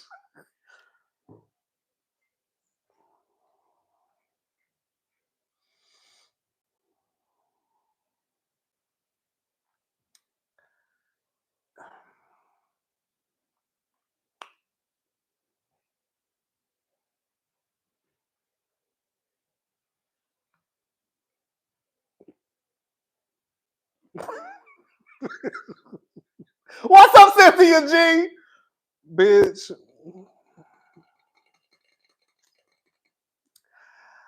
I don't want to sound like no hoe. Let's say something, bitch. We have to stay on live until midnight so we can sing happy birthday to Gita. Come on, stay on to midnight. Thank you, Francine. Bitch, let me tell you something. I'm sorry, y'all. I hate. One, let me just say this before we get into what I'm about to say. I think it's disgusting if these allegations are true. I think it's disgusting that, especially women, have to go through certain things in the workplace. I heard the stuff about Joy They say Joy allegedly, we'll get into Joy in another video, but they say, from what I've read so far, they say Joy was basically using what she got to get what she wants. They say Joy said, I'm using what I got to get what I want, baby. Not to defend Joy, if that is true, it's sad that people even have to go down that road to kind of have to feel like I have to sleep my way to the top. I'm not trying to defend Joy if that's what she did, but what I am saying, it's sad that somebody even has to go down that road to feel like this is the only way I'm going to be successful in, you know what I'm saying? It's to sleep my way to the top. Everybody is a hope. Everybody is a hope for 1.5 million, baby. Baby, let me tell you something. I done slept with people for free. Maybe I'm a 304, but I would have taken that 1.5. I'll be giving it up for two. I'm giving it up for a 2 for 20 at Applebee's. We listen and we don't judge. I know that's right. Bitch, I'm sorry, y'all. I don't think that anyone should be pressured into having sex. I think that sexual harassment, a hostile work environment, I think sexual assault is not cool. Everybody is not the same. Baby, I would have took that 1.5. Girl, I would have took my ass to the liquor store. I would have bought me a bottle of Casamigos. Skip looks a fucking mess. I would have had to just be drunk. And I just would have had to just go home and just take a shower all night long afterwards. But girl, I would have girl, y'all be acting around. Skip. I don't know how you get down. Skip. Skip. I ain't gonna tell our business. I don't run my mouth about who I fuck. Okay? Don't nobody know who I be fucking. Okay? Skip your ass over here, offer me 1.5. Hello?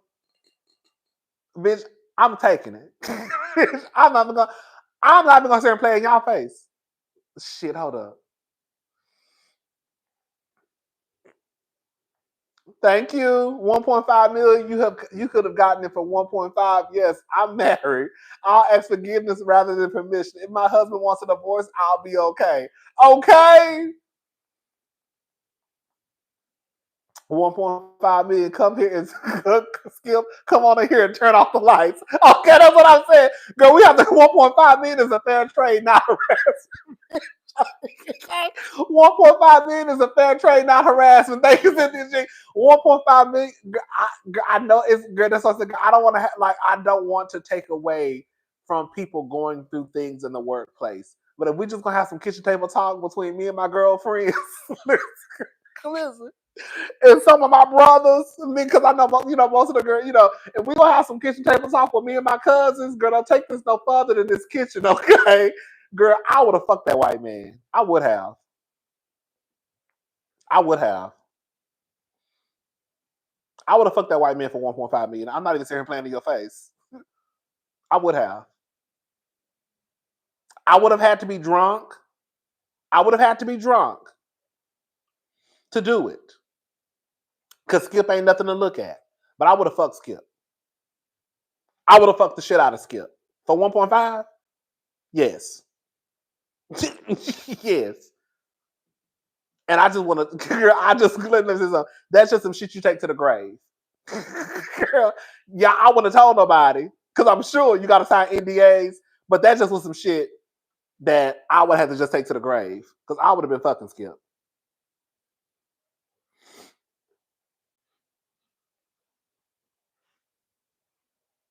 All y'all would have known. Y'all, the only thing y'all would have known was I got a brand new sofa. Y'all gonna be like, girl, he got a nice sofa. Okay. Be like, oh girl. I'm a fuck, okay. I'm like, oh girl, this thing ain't cost that much, bitch. Y'all would have been sitting down on the YouTube. Y'all like, girl, he got decorations and shit on the wall. Girl, what he girl, he must be doing good down on YouTube. Girl, so I'm doing all right. Okay, bitch. Bitch, I'd have bought a whole house, bitch. I'd have went and bought me a little, bitch. This is a bitch. I would have took that 1.5. I would have went and found me a little house for about $75,000, a rundown shack. That's what I want to do. I want to find like a shack, and I want to fix it up like kind of like how Kenya did. I want to find a house, and I just want to fix it up in my own way. Girl, put about $200,000 into it, $300,000 into it. Girl, I sit my ass down and be still, baby. Baby, y'all ain't gonna know what's going on, baby. I done bought me a house, girl. I done decorated this house, girl. Girl, I got a brand new couch. Y'all gonna think I'm still sitting in this apartment, honey. Baby, please, I done got me a house on the outskirts of Houston. Baby, I've been living me a whole house. 3-bedroom, 3-bath, honey. I done bought me a house, girl. Done redid it. You know what I'm saying? It ain't that, girl. Found me a little house somewhere, probably, girl, girl. You know what I'm saying? Bitch, the girls would be like, girl, y'all think I'm still sitting in this apartment. Bitch, I done moved out this apartment. Girl, I'm in a house. Girl, y'all ain't gonna know what's going on. Y'all just gonna see a brand new couch. Oh, bitch! Y'all just gonna see a brand new couch. That's all y'all gonna see is a brand new couch. Girl, where you get that? It's a nice ass couch. Oh yeah, girl. Yeah, girl, this one nothing, child.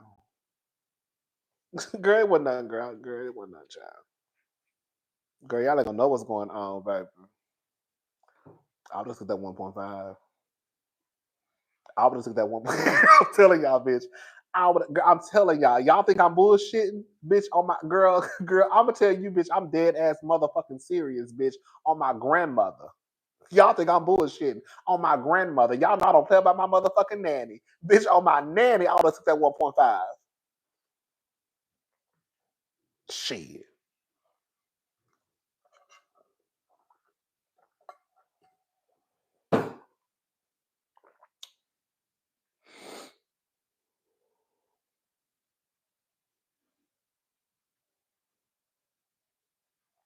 I'm a different girl. I'm gonna set up a little different than some of the girls. Some of the girls, y'all be having too much morals and integrity for me.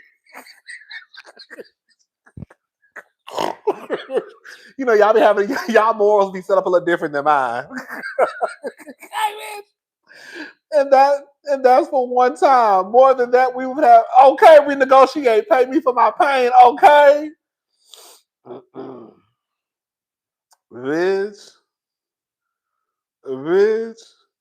Bitch. Thank you, Hiru. Thank you so much.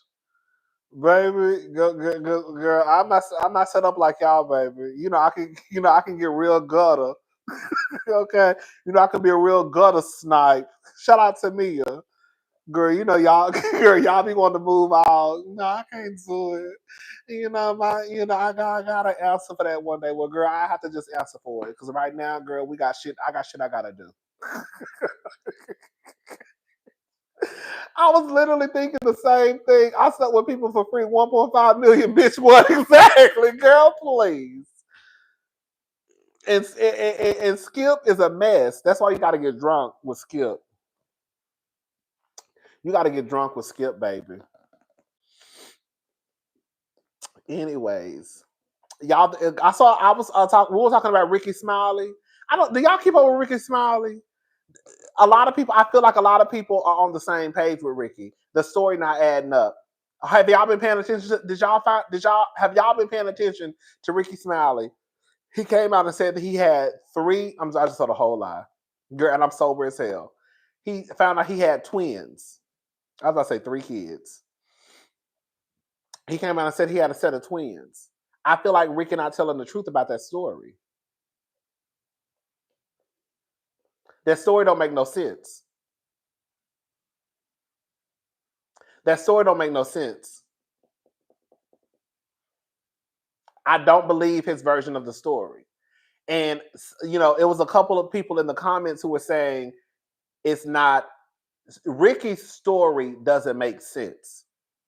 Is it believable that people have sex and then find out that they have kids that they did not know existed? Yes, that can happen all the time.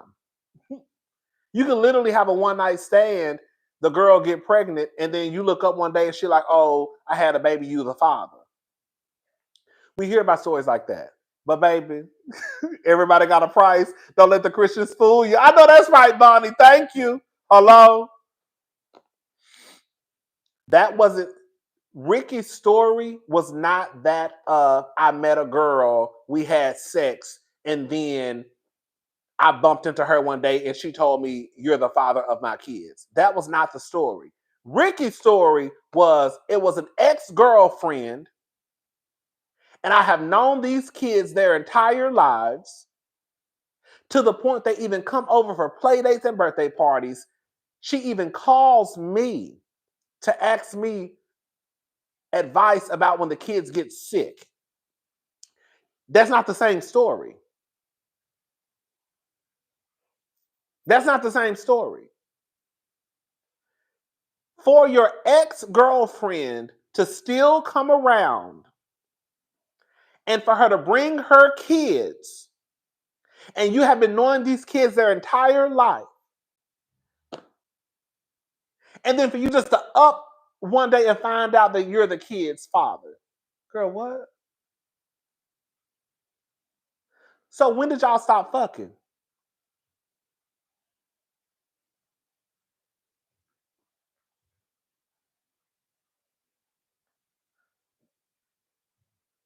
So y'all were having sex clearly. When she just, when she, when, when you found out she was pregnant, what did you say?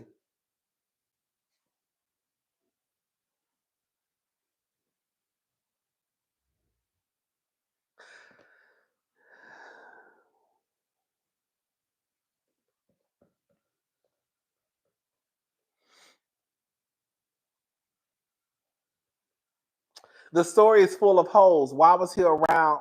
Why was she around for play dates? What the F? That's what I'm saying. You mean to tell me, I hate to say it, but can we have some real talk? Can we have some real talk? Ain't too many niggas letting no other woman come around with somebody else's kids. Can we? I know that sounds fucked up what I just said. How many men do you know will allow an ex-girlfriend to just come around play dates and birthday parties with another man's kids, to the point they're even calling him for advice when the kids get sick? Girl, these niggas are not, girl, these niggas ain't that much, girl.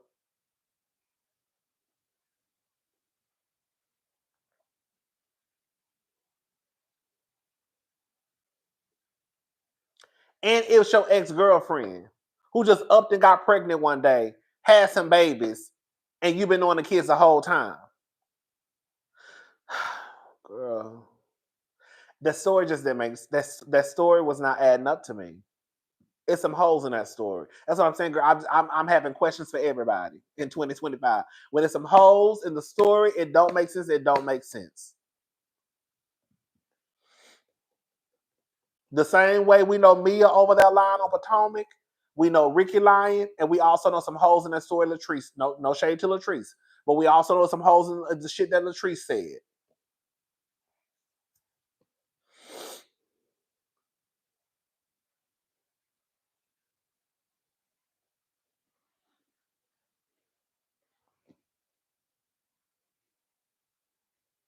I believe thank you, Angie B. I believe she told him, however, she knew he did not want to settle down with her, so she pinned it on her boyfriend until he got his DNA test. Yeah, listen to this shit. Battery 80%.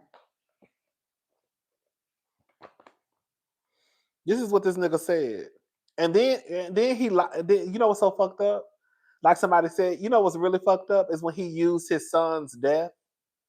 He told his family that they were having a memorial for the son, so he could introduce. Rodney's not put there, and Rodney's iPad. Let me shut up, child.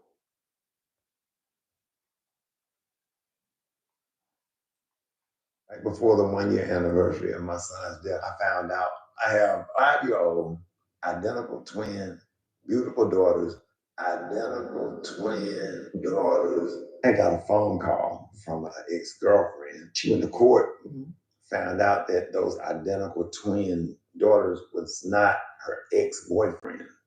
The whole time, here they are my biological daughter. Let me just clear up the moment, y'all. Ricky just announced that he has surprise twins, and he just found out. Ready for this? Been knowing them their whole life. They've been coming over to Grayson birthday parties and play dates, playing on the swing set, all of that stuff. Phone calls when they were sick. What should I do? Should I get them this? You did not feel any sort of connection. You did not see anything that's like, dang, that reminds me of me, or that reminds me of my son or my daughter. Yeah, I just thought, since I was, older, that I had no idea because Ricky said he thought his eggs had fried. Ricky said he thought his eggs. Yeah. Ricky said, I thought I was old, I could have no more kids.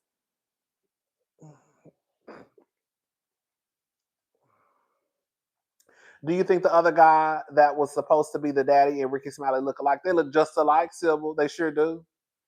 Girl, Ricky said, I didn't know I could have no more kids. I know that's right. I had no kids since Malik. Yeah.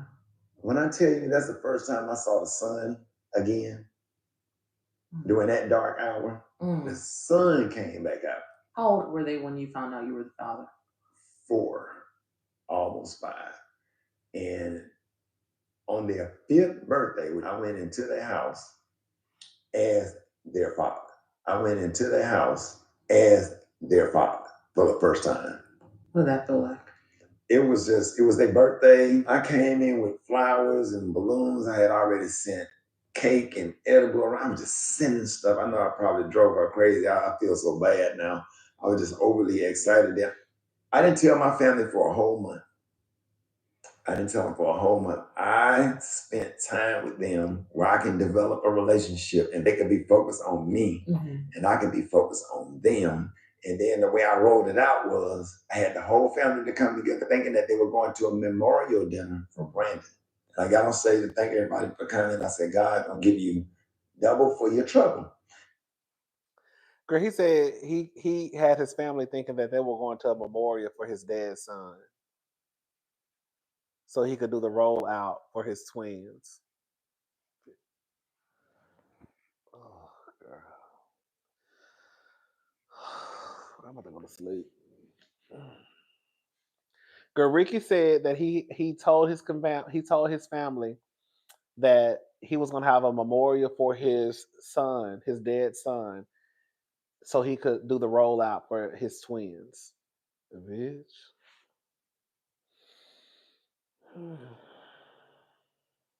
Girl.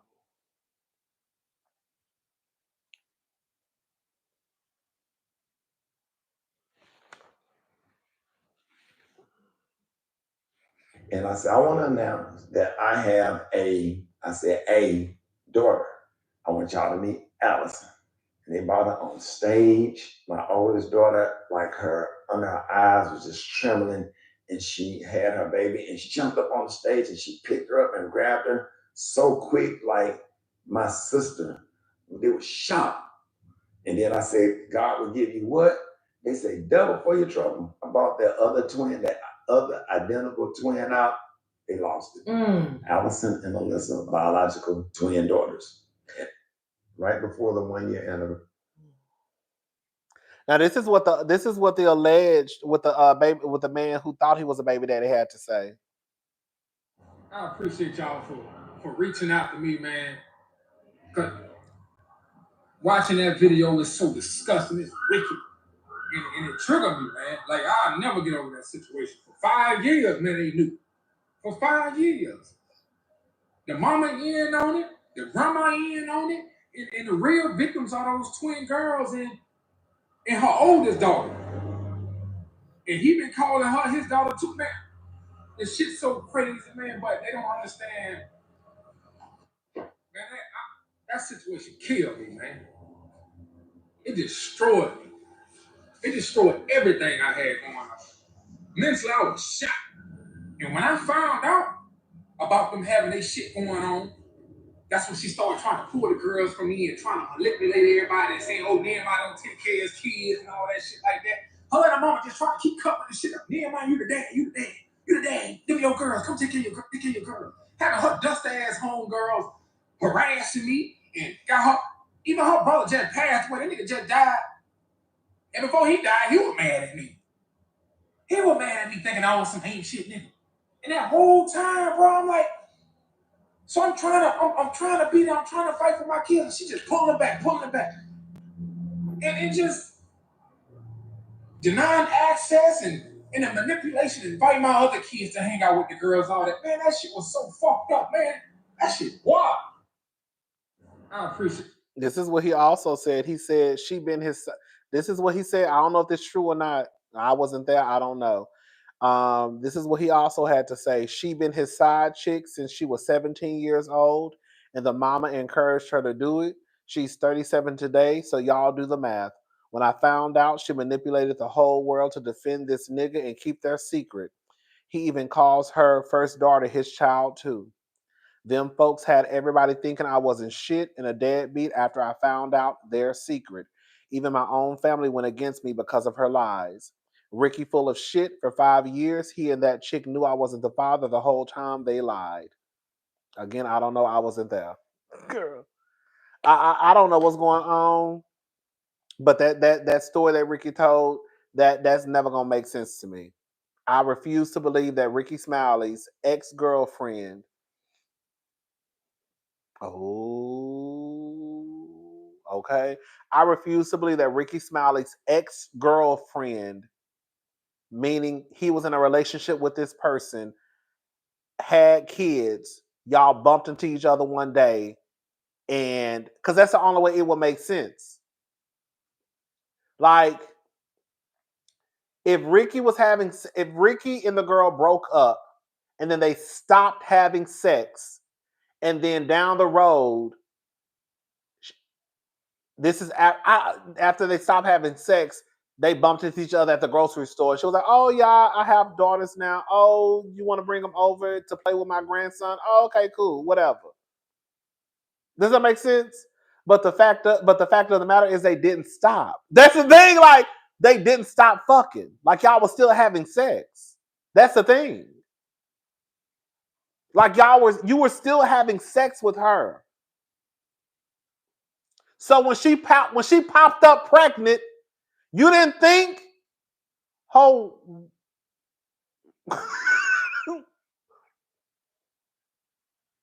when she said y'all have twins, you didn't think, hold up, what the fuck these twins? Because we was fucking around the time. You're like, it just that don't make sense to me. And you've been knowing these twin girls their entire lives, and they've been coming around for play dates and birthday parties, and now all of a sudden, out the blue, oh yeah, I'm the biological father. Girl, Ricky, that don't even no, I'm not buying it. I'm not buying it. Because you were having sex with a girl, clearly. Not the girl, the woman. You were having sex with the woman, clearly. And you've been around them their entire life to the point where this woman calls you when the girls get sick. When the girls get sick, she calls you and asks you what she should do. Girl, what? What? Girl, that's what I'm saying. I'm tired of these niggas playing in my face. Okay, not dusty ass homegirls. Okay, thank you, Silver. That's okay. Dusty ass homegirls.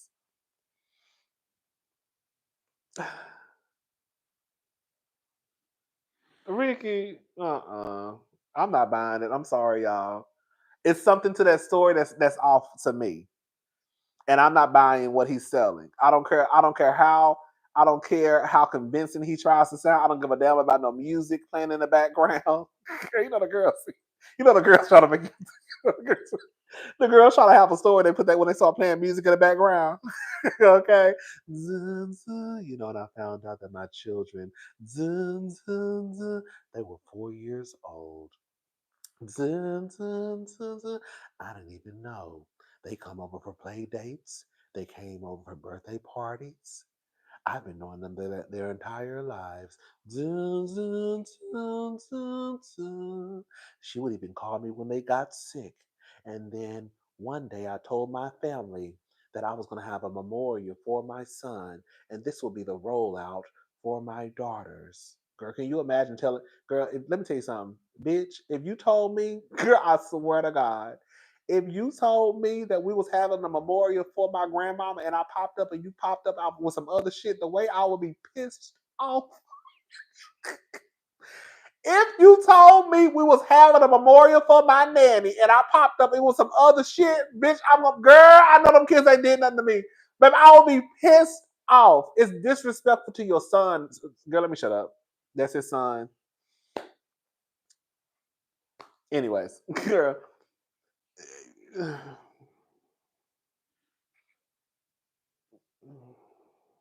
Girl, I don't care. Girl, I don't even care. It is what it is. Anyways, that's it, y'all. That's it. Shout out to Potomac for yes, Heavenly shouted me out. I feel like I swear to God. Why I feel like Heavenly was talking about Erica De Niro TV when she said it's the lady that be smoking when she do her reviews. And she the only one. You the only one I could think of. I was like, she gotta be talking about Erica. Hello? She gotta be talking about Erica. Um But yeah, I heard she gave me a shout out. Shout out to Dr. Heavenly. But the first person I thought about was Erica De Niro TV. That's the only person. She was like, it's the girl who smoked when she do the reviews. Oh, child. Anyways, okay, smoking weed in the camera. Okay. Anyways, yeah. Shout out to shout out to Real Housewives of Potomac. You know they received the NAACP girl Mia girl went and paid for it. It's a kick to me.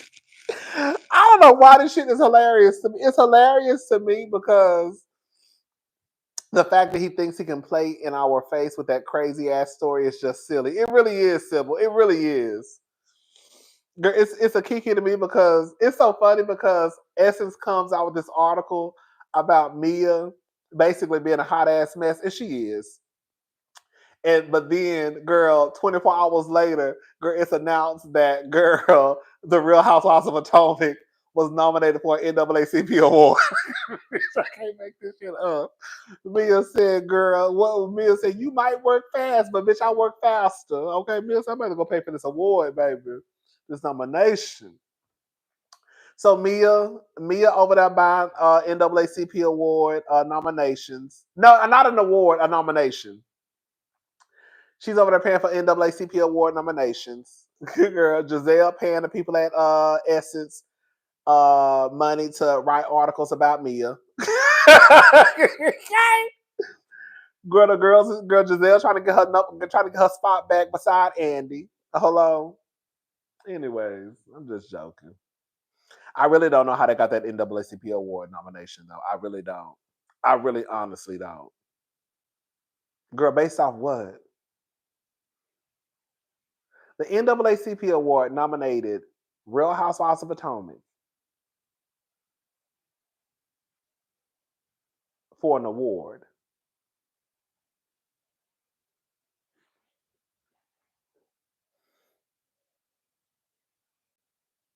for outstanding reality program, reality competition series / game show. Outstanding. Outstanding.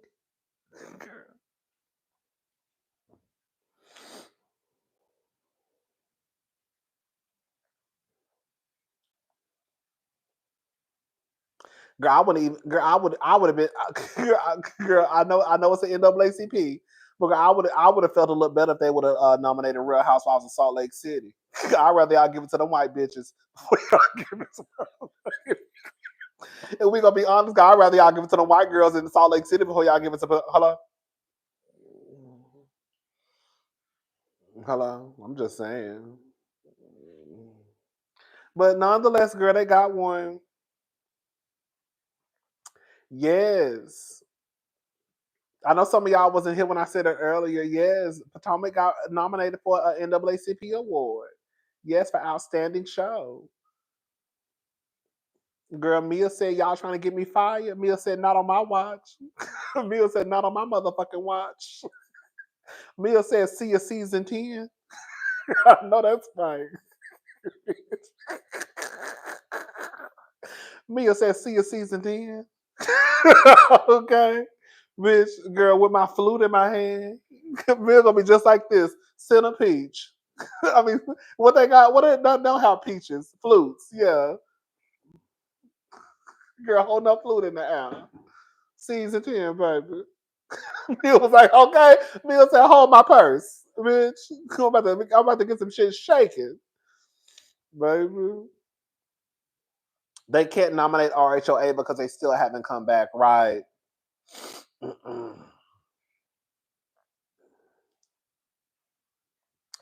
You're right. I don't think they're going nowhere either. I think I think they'll do the same thing they did to Gizelle. I don't think Mia should go anywhere. Hell, y'all been letting her get away with the shit she been getting away with this long. I think the same thing is gonna happen. You know, the same way they went back and they tried to revamp Gizelle's image, and of course, it erased everything that Gizelle has done, and everybody forgot about what Gizelle was the last few seasons because now she's just so. Oh my God, we love Gizelle, we love Gizelle, we love Gizelle. They're gonna do the same thing for Mia next season. They're gonna have Mia probably take a step back, and she won't probably discuss her kids. She won't discuss G, and she'll probably try to go back to just being fun,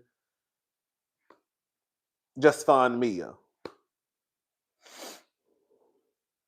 They'll try to get her back to what she was her first season. And she's the only one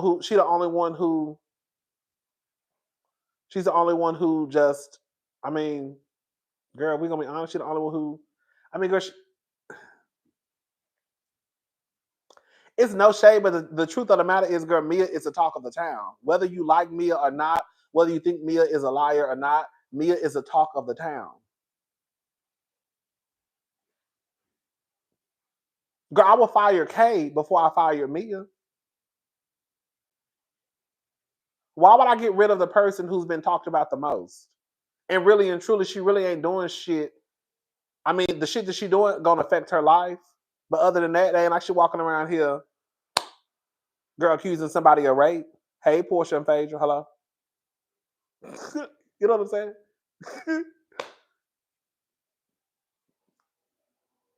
I'm just saying. I would keep Mia. It is what it is. I would keep Mia, tell her to bring it down a notch, and I would make those other girls work. I would. I would make those other girls. The other girls are not working. Y'all are not working. Y'all are boring. Y'all not bringing nothing. Girl, and it's the truth. The whole purpose, girl, not the whole. I don't want to go backwards because I said I'm not going backwards. But the whole purpose of the Housewives is supposed to be about these women who have money, access, and wealth. And girl, if y'all gonna live regular, ordinary lives, then girl, why are you on my TV? Because y'all really ain't doing shit that we don't do in our real life.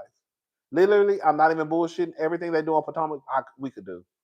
I guarantee you, I could get a group of y'all and we could come up with some money and we could all get on a floaty. Hello? I guarantee you, I could get a group of the cousins and we could come up with some money and girl, go stay at a villa.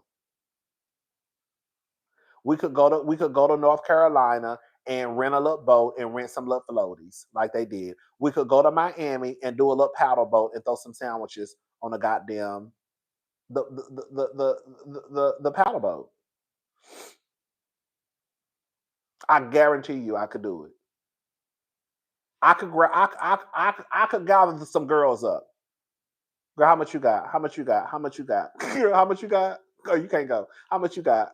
Okay, you can go. You how much you got? Girl, okay, we'll figure it out. How much you got? Okay, that's good enough. Come on. You ain't got nothing. You gotta sit this out. You gotta have something, baby. You know what I'm saying? You had Karen, like girl. No, I literally said I was getting off now.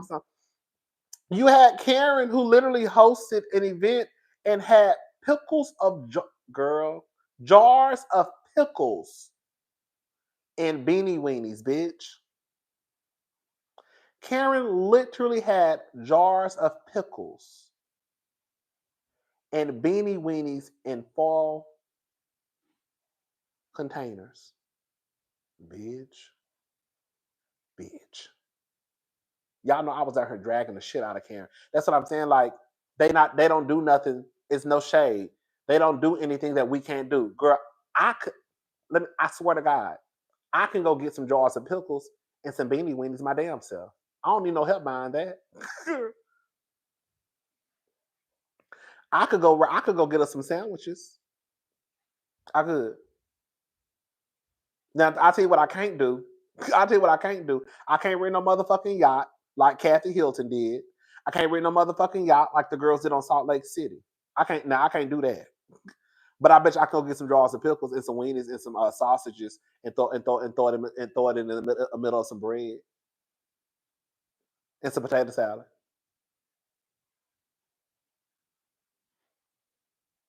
Mm-hmm. Mm-hmm. Girl, that's what I'm saying. Like, girl, they like.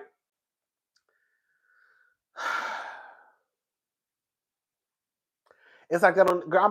Girl, I just said I was getting the girl. Y'all, when I say y'all know how to get me, when I say y'all know how to get me riled up, girl, I just said I was getting off the hill. Now I'm about to get stirred up again. Girl, I'm so girl, I just said I was about to get off. Girl, I get so irritated with Potomac. I do. Girl, like, where is the luxury, girl? Where is the fabulosity, girl? Where's the opulence? Okay? Girl, where is it at? I just want to see a little bit, bitch. Yeah, just a little bit. The best we had this season was the one who y'all don't like is Dr. Wendy. Wendy is the only one this season who has given us just a little bit of luxury with her party.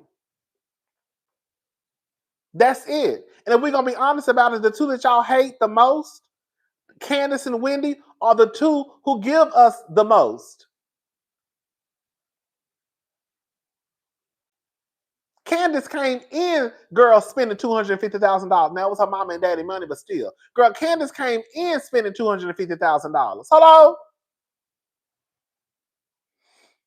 She been lying since her first season, so it's nothing new. So I don't know why that's an issue. Bring back my girl Candace. Gizelle hosted a party at her house with construction going on. Girl!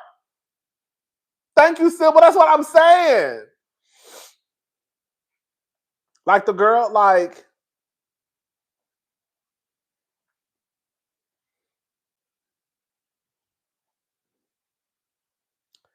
I just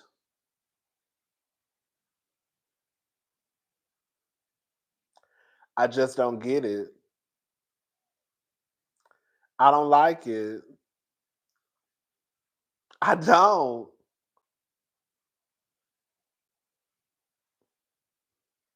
Like as much as y'all, and I'm gonna go ahead and just call it for what it is. Wendy, she get on my nerves. You know, that's my girl. I'm gonna stick beside her to the day I die. Girl, you know, I'm saying Wendy. She get on my motherfucking nerves the way that she be playing with Mia in her face, the way she let Mia play in her face. But it is what it is. But girl, the truth of the matter is, girl, you can say what you want to say, but Wendy is probably, girl, the only housewife on the show who probably is the best housewife.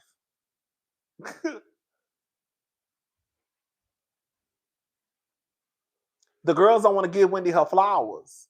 Yes, I do. One of the things I don't like about Wendy, she plays to the viewers.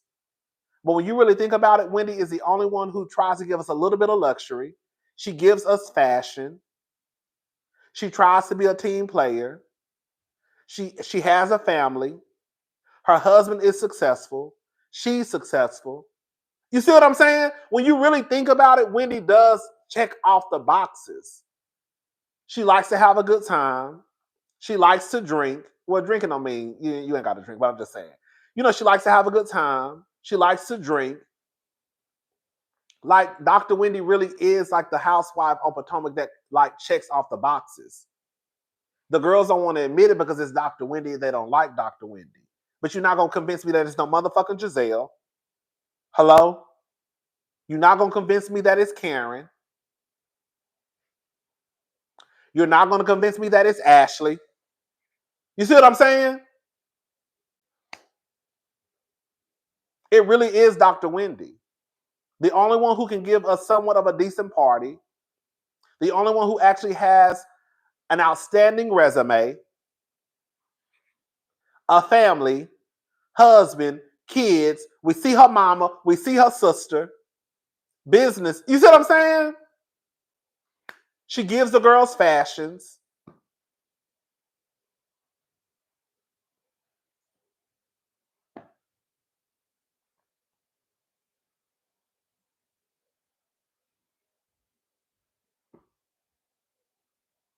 And then the next in line will be Candace.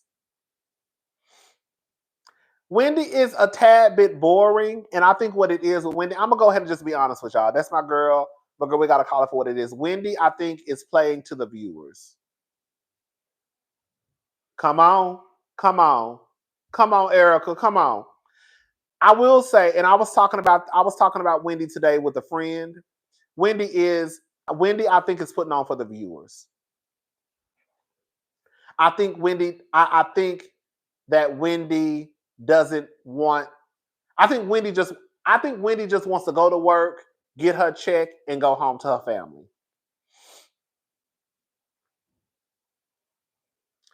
I think that Wendy would rather just go to work, be the good time girl. But I also feel like people. I'm not trying to take the blame away from Wendy, but I also feel like people put Wendy's back against the wall. When Wendy came in and she let the girls know she had 4 degrees, don't get it twisted. At the end of the day, girl, you still on Housewives with the other girls who ain't got 4 degrees. But the people were intimidated that Wendy was the smartest one in the goddamn group. Y'all want Wendy to have these conversations surrounding certain topics that the other girls can't have. That's just what it is. They can't even be honest about colorism, even though girl Ashley done already told. Let me shut up. I don't even want to get into that. But so if Wendy can't be the smart girl, then girl, the only option is to just kind of just go with the flow and just be like, oh hey y'all. Because if I really came in here on my educational shit, the girl's gonna be like, oh girl, she thinks she better than. She thinks she better than the other girl. She thinks she's smarter than everybody. All she want to talk about is her 4 motherfucking degrees. That's all she want to talk about. It don't matter. All she want to let us know she's a motherfucking professor. So then Wendy said, okay, well, girl, I'm just not going to even talk about my education. I'm not going to talk about my 4 degrees. I'm just going to have a good time. Then it becomes, oh, girl, you're not even being your real self. But bitch, when she tried to be her real self, y'all said she was doing too much. When she came in, let y'all know, bitch, I got 4 degrees. It was, girl, you talking about your 4 degrees too much. Girl. As if 4 degrees ain't a big motherfucking deal. Bitch, 1 is a big deal to me. Bitch, 4 of the motherfuckers. So now Wendy basically is just kind of like, girl, I'm just going with the flow. I think that's what Wendy is with it. I'm just going with the flow. It is what it is. I don't think Wendy cares. I'm gonna go ahead and say I don't think she cares about these women outside of the show. I don't know if that's good or bad. We actually knew that Wendy had a sister, unlike Gizelle all these years. Now we find out you have a sister. Come on, Sybil, thank you. That's what I'm like. The girl, like, oh, girl, let me shut up. Wendy shows her life.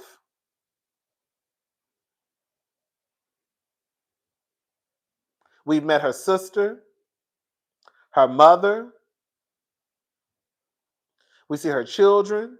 We see her fine ass husband. Let me stop looking at people's husbands. Okay, Eddie is fine though. Damn. I was like, Eddie is handsome as hell. I was like, hey, Eddie. I know that's right. That's what my hair behind my ear. Anyway, but yeah, it is what it is. It is what it is. But I do think Wendy does kind of placate to the viewers. I do think that.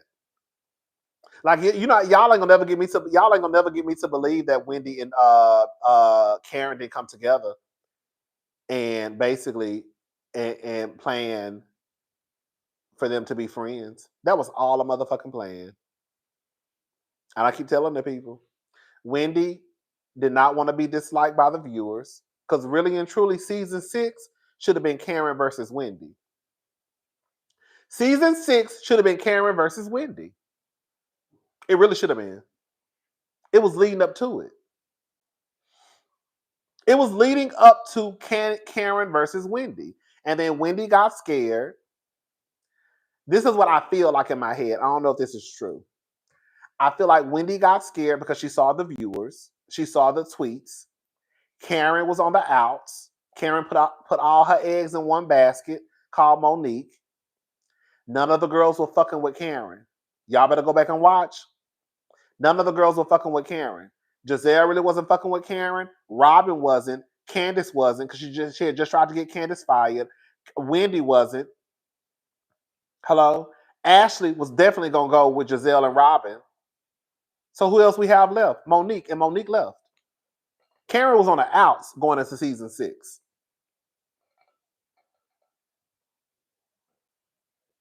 Hello? Hello? Karen was on the outs, baby. And then I think because Wendy was disliked by the viewers, I think she got with Karen and said, we need to get together next season. I need you and you need me.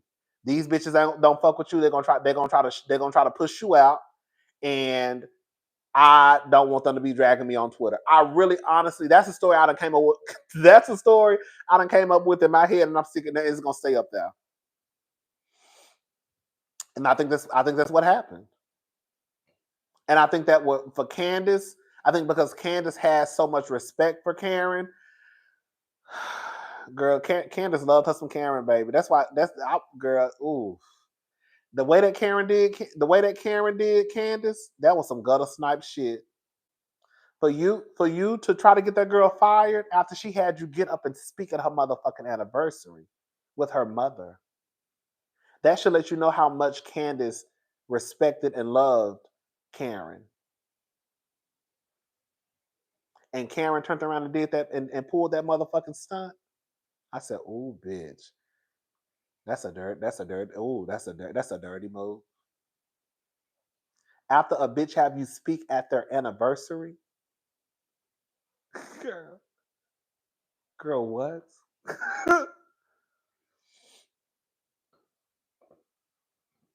That is true. I'll say that. With Wendy, it's damned if you do, you're damned if you don't. I'm giving her grace. I'm with you. That is true. It really is with Wendy. She damned if she do, she damned if she don't. It is what it is. Bitch, let me say something, bitch. You would never, bitch. If you try to shake my purse, if you try to stop my money, if you try to stop my livelihood, girl, we would never be cool again. We would never be cool. Especially because I told you to burn in hell.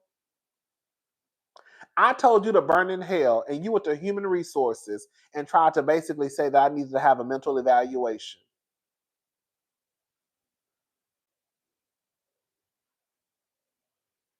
But you tried to get me fired. Fired. Girl. Fired because we got into a disagreement as friends and I told you to burn in hell. And that was enough for you. And that's what I be saying. Y'all don't want to admit it. Girl, I don't want to even go there. Y'all don't want to admit it, but the girls do not. Oh, I don't want. I'm done. Then y'all wonder why the girls be calling. I know that's right.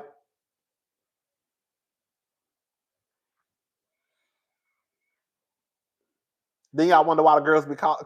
I'm gonna go ahead and say it. I'm gonna say it. Then y'all wonder why the girls be calling y'all colorist. Because even if you don't consider Candace dark skin, she's still darker. She's closer to Wendy's color than she is Karen and Gizelle and Ashley and Mia's. And that's just the fact of the matter. Hello? Y'all wonder why the girls be calling y'all colors because y'all pull shit like that. Girl, you try to get a bitch fired because she said burn in hell? All the shit that these girls have said to you, and that's what you go to human resources for? Gizelle, you go to human resources because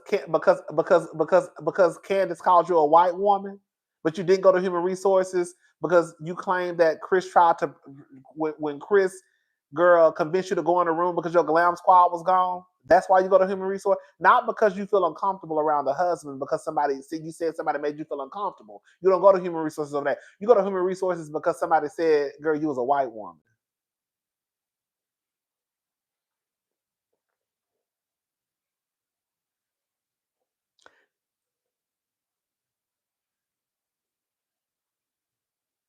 But you had a fit because you said Wendy rolled her eyes at your daughters.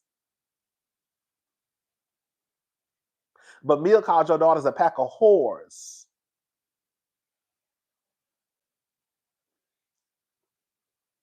And you just unfollowed her the other day. Girl, when I tell you I do not know how y'all go up for Gizelle. Mia called Gizelle's daughters a pack of whores. Okay? And Gizelle just unfollowed that lady like 2 days ago.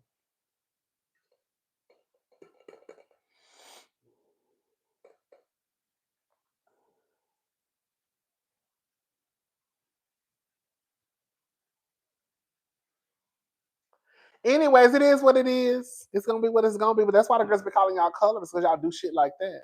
Hey, and we're gonna be honest about it. But it don't matter, girl.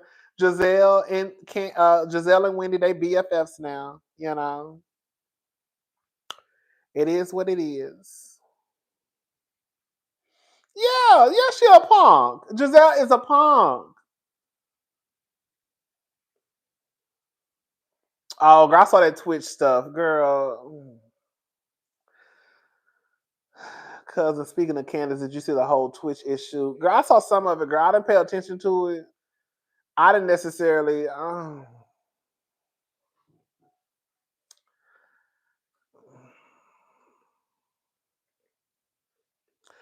didn't read the whole thing, but I saw what Candace said. I don't know if I necessarily agree with what Candace said, but it is what it is. I don't know if that's my take. Matter of fact, I know that's not my take.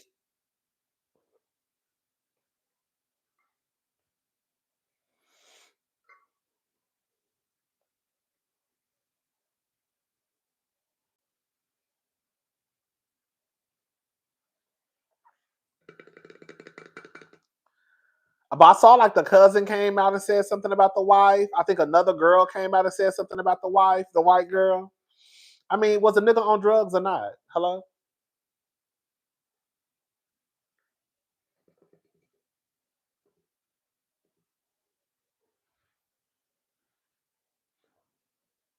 Gizelle didn't like that. Candace didn't bow down to her. Candace has no problem using her words when it comes to Gizelle. Come on, Sybil. The wife is suspect though. Well, girl, I can believe it. Oh, there were no drugs in his system from the autopsy, but she said they were journal entries, so we don't know. Oh, okay. Okay. Girl, okay. Girl, that was his wife. That's who he picked. But what y'all say when girl? That's who he chose. That's the white girl he chose, baby.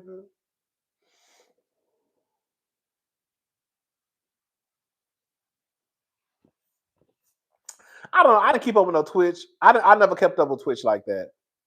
I remember thinking he had a nice body. And he was kind of fine a little bit. I do remember thinking that, like, okay, he kind of fine. But other than that, I didn't keep up with Twitch. I knew he worked for Ellen DeGeneres or something like that. I think he got his start on So You Think You Can Dance.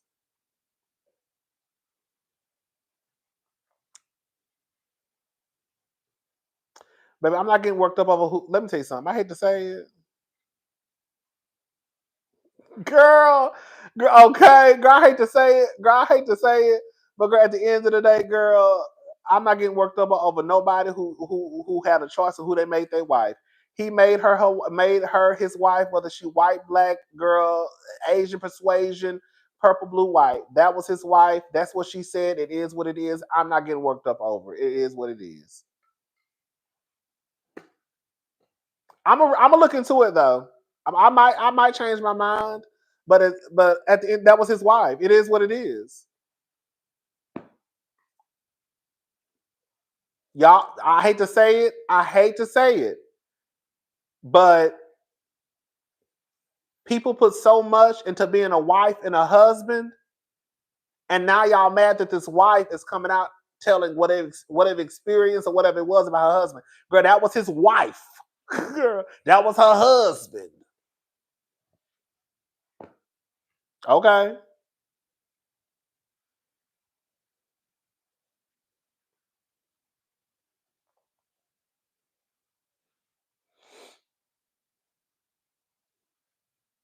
I don't know.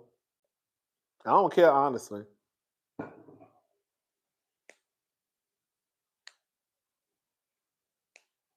But keep my husband out of it, okay? And I hate to say that's what I'm saying, girl. I don't want to say nothing because I don't want to sound insensitive. Because I don't think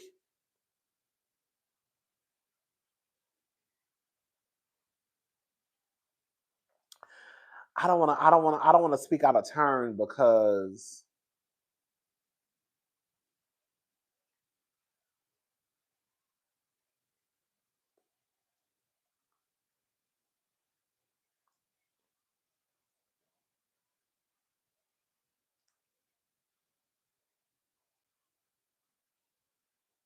y'all know that's right, okay? That's how I kind of feel too. Like that's how I kind of feel too. Like that.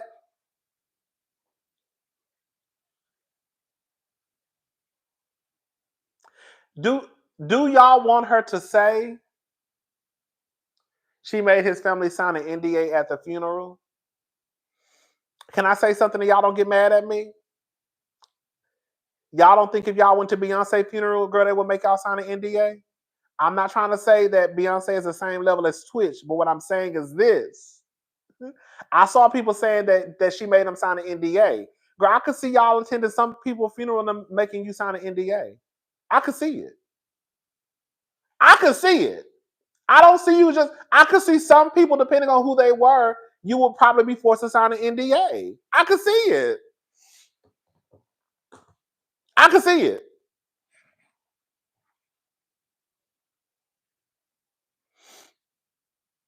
Like I said, I don't know the whole story. I just been seeing bits and pieces. I saw where like the cousin came out and basically said she signed an NDA. She don't give a fuck. Fuck the NDA. But I don't.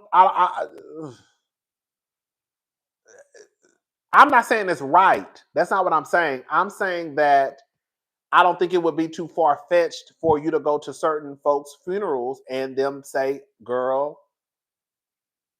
you have to sign an NDA."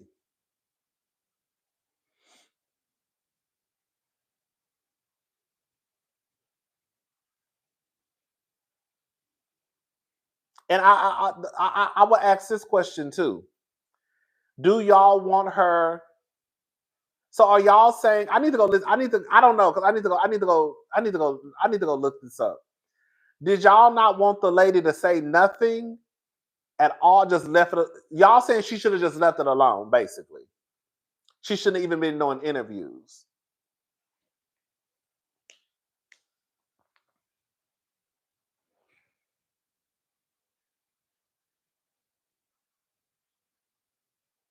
Girl, that's what I'm kind of with you. That's still his wife that he chose, NDA or not. That's the power that she has. Like, why are we stressed about this?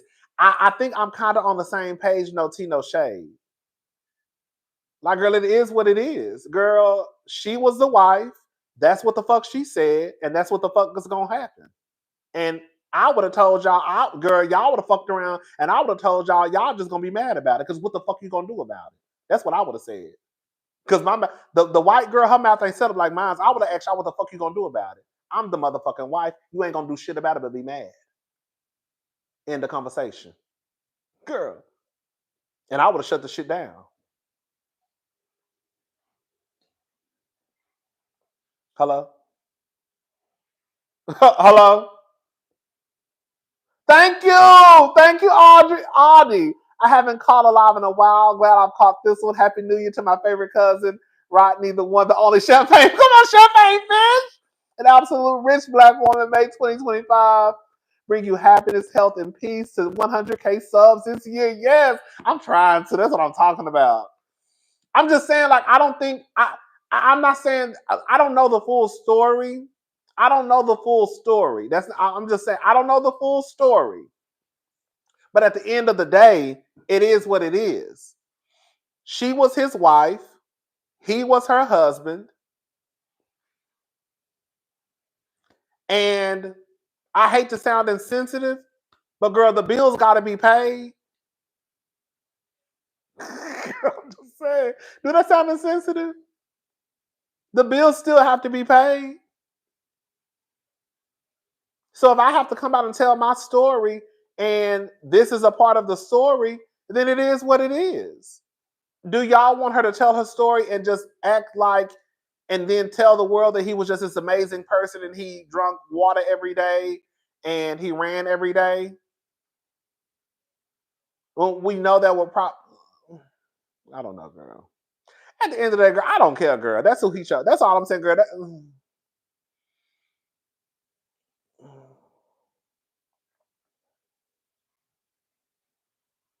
I'm just saying, y'all, like, what am I supposed to do for money? Shout out to Bernadine. What am I supposed to do for money? Okay, like,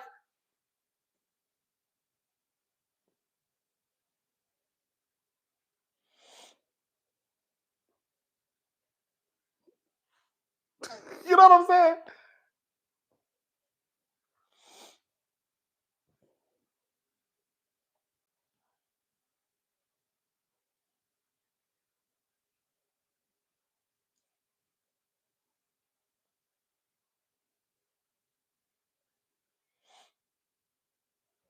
Okay, who do you think started this damn company, huh? Okay, you think you can just come here and take the money and run?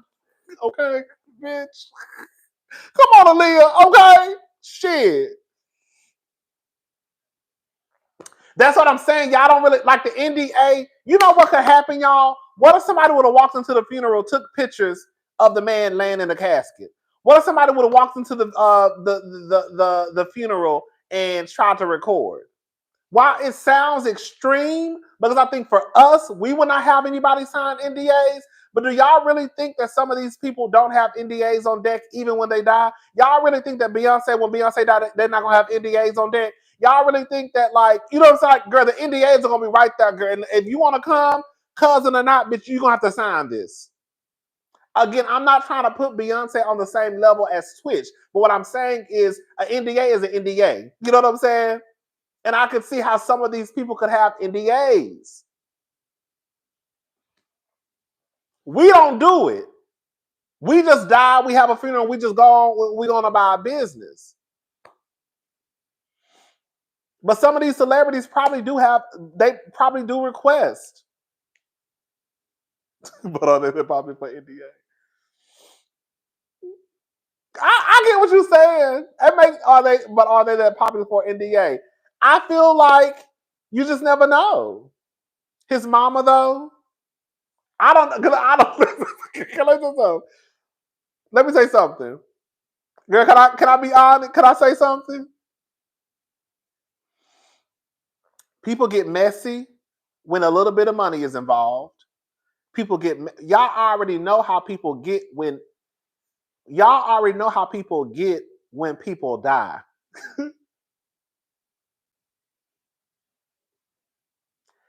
And if we're gonna be honest, the wife trumps the mama. Y'all say that? Ain't that what the Bible say too?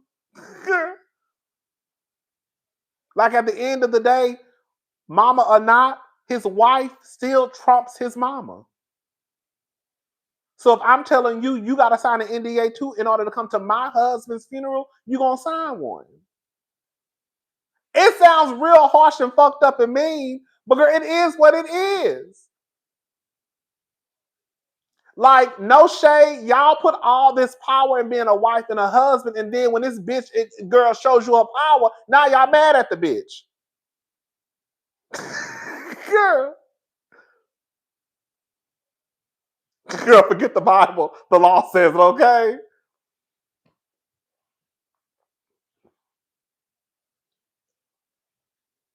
Girl, she's a wife. Like, it's really, I think that's where I'm at with it. Like, I don't know the whole story, but at the end of the day, it's just kind of like, girl, she was his wife. That's what y'all say all the time. I'm the wife. What Yandy was doing down to the what Yandy was doing down to what was Yandy doing down to the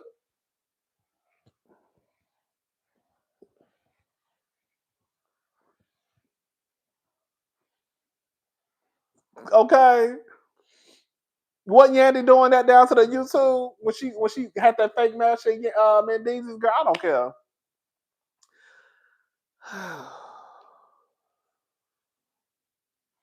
That was his wife. That's who he chose. It is what it is. That was his wife. That's who he chose. Girl, it is what it is. He married that lady, had kids with that lady. It is what it is.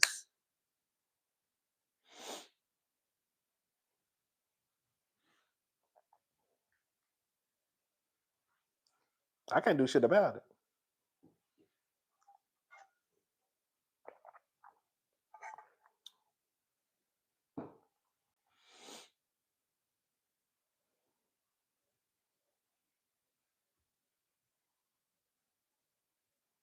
And that's a good thing. Maybe the wife is actually doing what he wanted her to do. Maybe he didn't like his family all that much. That's another thing. Did he even fuck with his family like that? I don't know. I'm asking y'all. I don't know. Those are the questions I would have.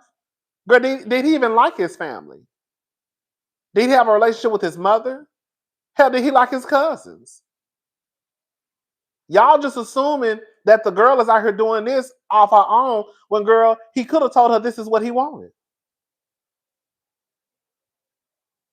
He could have told her, hey, when if I die anytime soon, do what you need to do in order to take care of the family.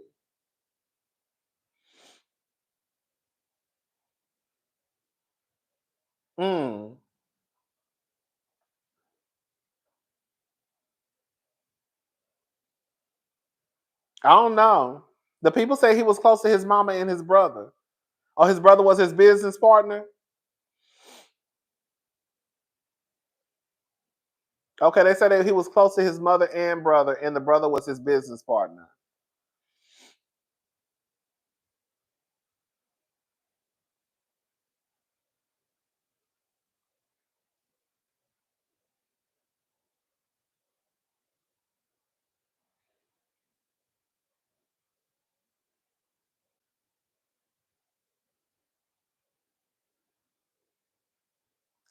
I don't want to say the wrong thing. I don't want to say the wrong thing because I don't want to come across as insensitive because I don't know a lot about people who unalive themselves. I said, I'm just gonna be quiet, girl.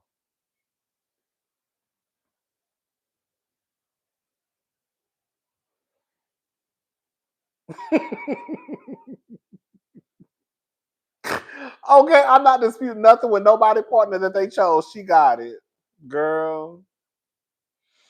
I think she. I don't. So far from what I saw online, I didn't. I'll just say this much. I didn't see. I didn't understand Candace's point. I did not. I did not understand the outrage. I did not, because as far as I was concerned, girl, at the end of the day, whatever she's saying it. That's his wife. That was her husband. We don't know the setup of what they agreed to, what they didn't agree to. Girl, he unalived himself. That's unfortunate and sad. Girl, the cousin can be mad all day long. At the end of the day, you were just his cousin. She was his wife. The wife always gonna trump the cousin. The wife gonna trump everybody if we're gonna be honest about it. Girl, it is what it is. And like I just said, people put too much into titles anyways for y'all to try to erase the fact that she was his wife. I see too many people screaming online about wife, husband, husband. Now all of a sudden, her being a wife don't mean a motherfucking thing. Or is it because she a white girl? If it's a white girl, just say, I don't like the fact she's a white girl.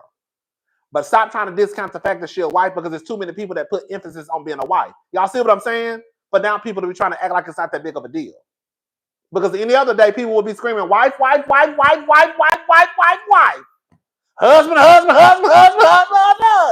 Now all of a sudden, she talked too much. That was his motherfucking wife.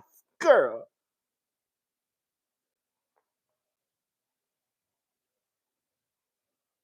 She's a white girl. That's why the girls are mad.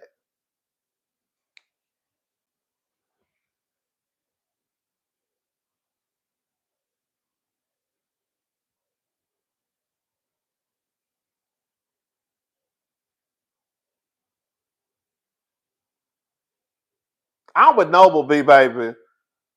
I'm with you, Miss B. The fact remains that we don't know what happened in the end. The man chose her as as a partner to do life with.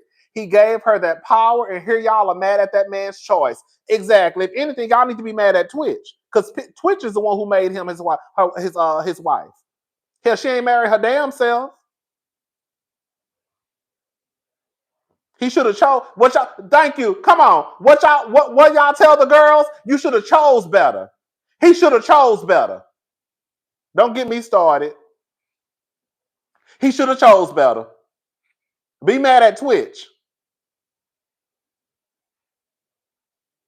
Shit. Because if that was if that was a woman, y'all be telling her you need to choose better.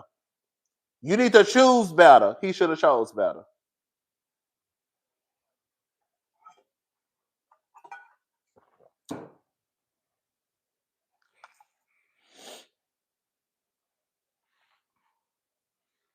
One thing, but girl, I don't care, girl. Girl, good luck to her. Good luck to the family. Girl, good luck to the family. Good luck to her. Good luck to the mama and the brother.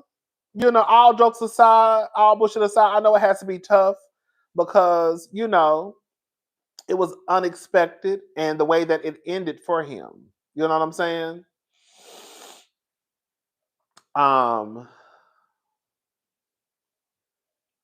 But you know, the bills still got to be paid. And that woman had somebody said she has 3 kids. That woman has 3 kids. That woman got 3 kids. That woman has 3 kids she has to raise by herself. The fuck?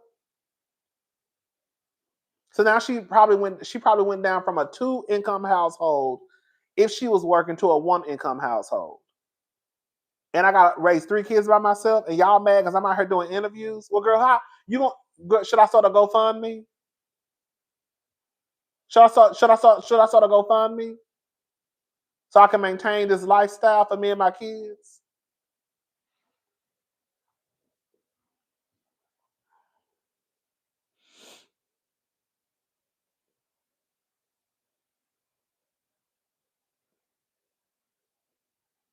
Girl, I don't want to say it.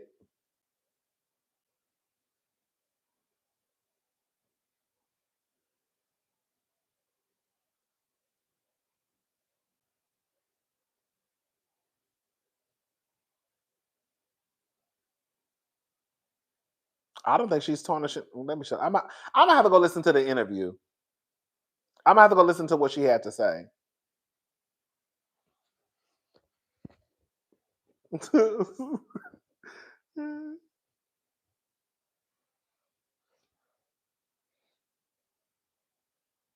Why not? They all make profit. Yes. What you're saying is she should be able to make a profit off his death. Yeah, they all make profit off death.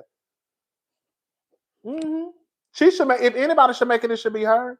You know how like when Michael Jackson died, and they said the record label made all the money. Like when DMX died, they said the people make the money. Yeah, I think the wife should be able to profit off the death before other people. Yeah, she should. Absolutely, absolutely. If anybody should profit off of the death, it should be the wife and the kids. Absolutely. Yes. We don't know if it's a lie. Who says she lying? That's the thing. Y'all want her to be a liar. I'm gonna go ahead and say it. Whatever that lady is saying, we're not gonna sit here and pretend that that man did not commit suicide. I hate to say that because I know it sounds fucked up. Stop acting like that man just like got into a car wreck. He committed suicide. So would it be too far fetched that he probably did a drug or two every now and again? Like, would it be so far fetched? Would it be so far fetched that he did a drug or two? I don't know. But would it? Y'all. Y'all. Are y'all really gonna play that game?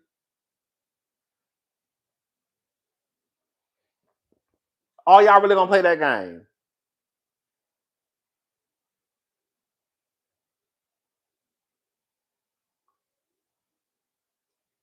Yes, and that's another thing too. I heard that life insurance policies don't pay out if you unalive yourself. So she didn't get no insurance money.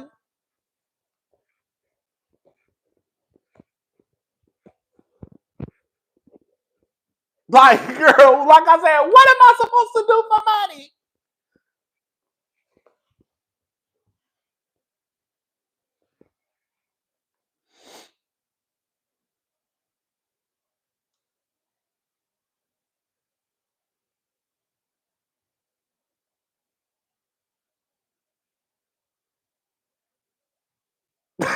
That's so bad. Somebody said life insurance sure don't pay for suicide. She better go stand in the line for audition since she's a dancer. You better go find you a chiropractor. Okay? You better go find you a chiropractor. Shout out to Mariah. I just think it's a sad situation. It really, really is. It's a really sad situation. And it's not to take away from it being a very delicate topic. You know what I'm saying? Um, but I really think a lot of the outrage is because it's a white woman talking about a black man and nobody cares that it's his wife. At the end of the day, that's who he chose to be in a relationship with, a marriage, and procreate with. That's just what it is. Um, Whatever she said about him allegedly being on drugs, I don't think it's too far fetched. The man committed suicide. That's what they said.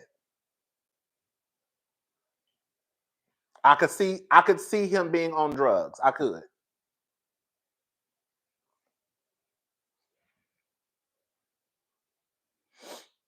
A bottle, something. Hey Rodney, not my boyfriend walking in here saying, "Is that Rodney? Why is he more excited about your live than I am?" What's up? Tell your man I said, "What's up?" Thank you, Dolores. It's just sad. It's sad. And now this man who, was fighting whatever sickness he was fighting, he felt like the best thing for him to do was, I guess, take himself out. It's sad. And now people are mad at this woman who now has to take care of herself and 3 kids because her husband felt like it would probably, he couldn't handle it anymore. You know what I'm saying? And now this woman has to take care of herself and her 3 kids, and people are mad that she's trying to profit off of his death. Well, she should.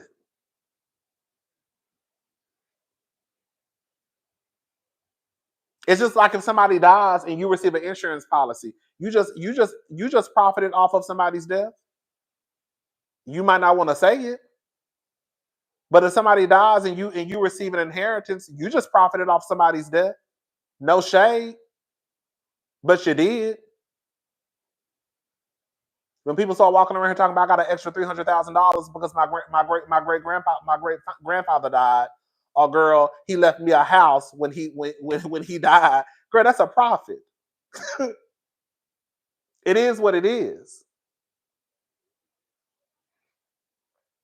And now people expect this woman to go around and lie in order to protect this man, where it's already out there in the media that he unalived himself.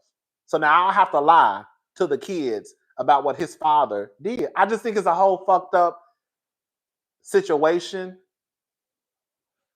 It's just fucked up. But I really think a lot of the outrage is because that lady is white. I really do.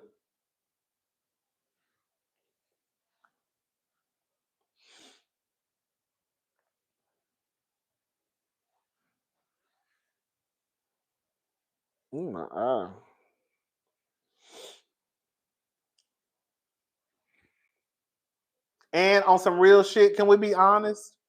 I say, and believe it or not, I say this all the time, y'all, and y'all already know it.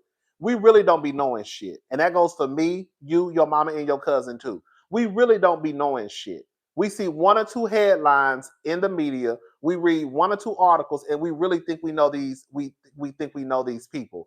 We don't know the conversations that these people have. We don't know the conversations that Twitch and that white lady had. We don't know. We can sit here and think we know. We can sit here and assume. But the truth of the matter is we really don't know a fuck shit. Okay? We don't know shit. We really don't. And I say that all the time. And we do it every day.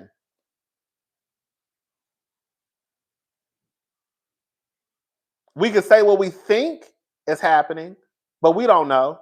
We don't know the conversations that husband and that wife had. We do not know. We were not privy to it. We don't know the conversations that they had. We don't know what he told her. We don't know what instructions he left for her. We don't know.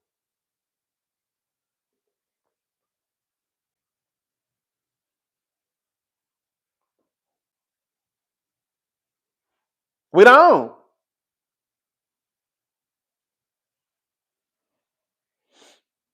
And to me, I'm gonna be honest with y'all. I hate to say it. What Candace said reminded me of the way that niggas think. I hate to say it. I hate to say it. Candace to me was a prime example of how niggas act. What happens in this house stays in this house. Boom, and I'm done with it. That's all it gave. You're supposed to protect his legacy. You're supposed to protect him. You're supposed to protect him. You're supposed to go out and say he's a great man, Savannah. You're supposed to say he was kind and gracious and he was the world. That's all. People want to people like to be lied to.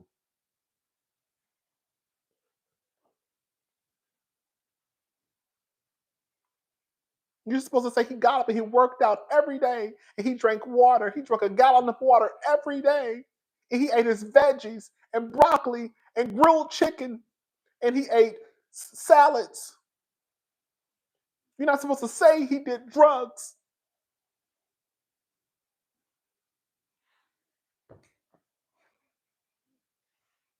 Girl. Hello? Hello? Girl, it is what it is, girl. Shout out to listen, I'm gone. I ain't about to be on here, girl. Girl. Listen, shout out to Twix. May he rest in peace. Shout out to the white girl. Shout out to his cousins. His cousin said, "Fuck that NDA, girl." That's what the cousin said. Cousin, I don't give a fuck about the NDA, girl. You talking, girl. You talking cash money, girl. I'm gonna go ahead and say it. You talking cash money shit now on the internet? Fuck around and get sued. Hello. Since you screaming, fuck the NDA, girl. Fuck this lawsuit that's about to be in your head. In your hand. Certified mail. Okay, because you signed it, girl. Shout out to the cousin. She's standing on big business. She said what she said. She said, I said what I said. I ain't taking it back. It is what it is, baby. I can't do nothing about it, baby. I'm about to watch TV. Girl, the cousin said I'm standing on big business. The cousin said, fuck that NDA. Hello. That's what she said. She said, I don't give a damn about no NDA. She said, yeah, I signed one. I don't care. I said, oh, girl. What's his name? Twix or Twitch? Because I call him Twix. Oh, I said Twix. Listen, I'm thinking of some candy, bitch. What's the nigga name? Twix or Twitch? What's his name? I call the nigga Twitch. I call the nigga Twix. What's his name, y'all? What's the nigga name?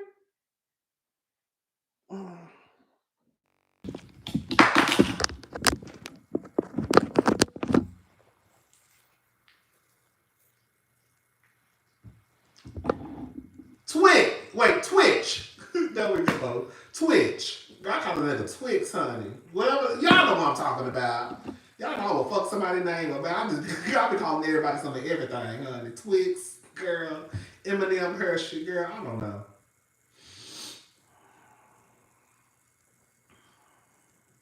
Godiva. Okay, Godiva chocolate. Okay.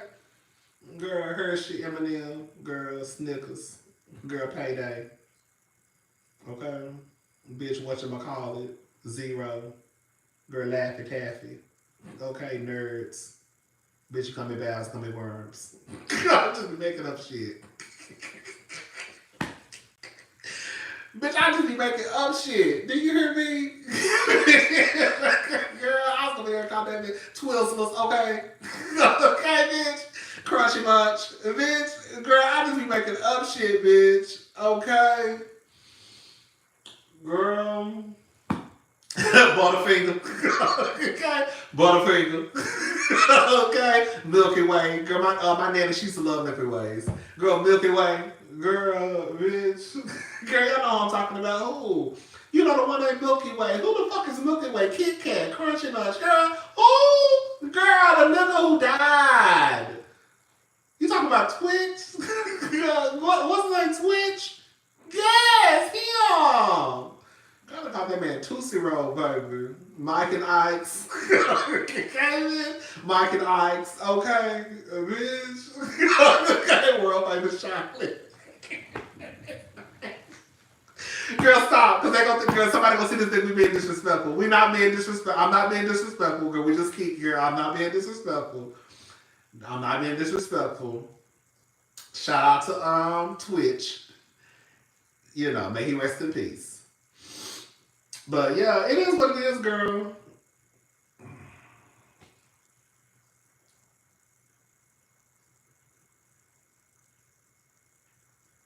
All right, y'all. Girl, I'm not gonna play this game with y'all. Is that girl? My microphone. I had to put the microphone up.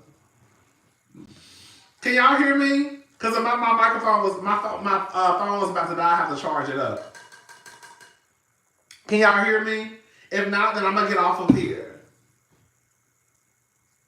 Okay, another butter. Okay, we call them nutty buddies. Okay, that's what we call them in the country. Nutty buddies. Bitch. Oh, that sounds so good. I'm frying catfish. Fried potatoes with jalapenos and onions, scrambled eggs with cheese at almost midnight. Ooh, girl, that sounds good. But girl, your back gonna be big, girl. I know that catfish is probably good boots. I don't even need to bring. Just give me some catfish and some bread and some ketchup and hot sauce. What's up, good boy? Baby, just give me some catfish and bread and some hot sauce and girl, a few slices of bread, baby. You know I'm from the country, honey. Just a few slices of bread, some ketchup and hot sauce. That's all I need. That's all I need. Baby. And a nice cup of ice cold sweet tea. That's all I want.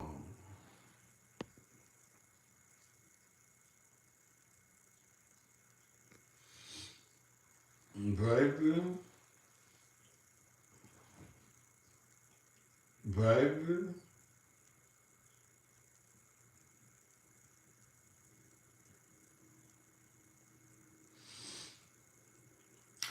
You know what's so crazy? My first time ever hearing people eat spaghetti and spaghetti and fish was this girl I met. She from St. Louis. And when she first said it, I thought that was the weirdest thing. I had never heard of anybody put spaghetti and fish together. She was the first person I heard say some shit like that. And I was like, what the fuck you just say? And now I see people talk about catfish and spaghetti. And I had never heard of that a day in my life. Catfish and spaghetti.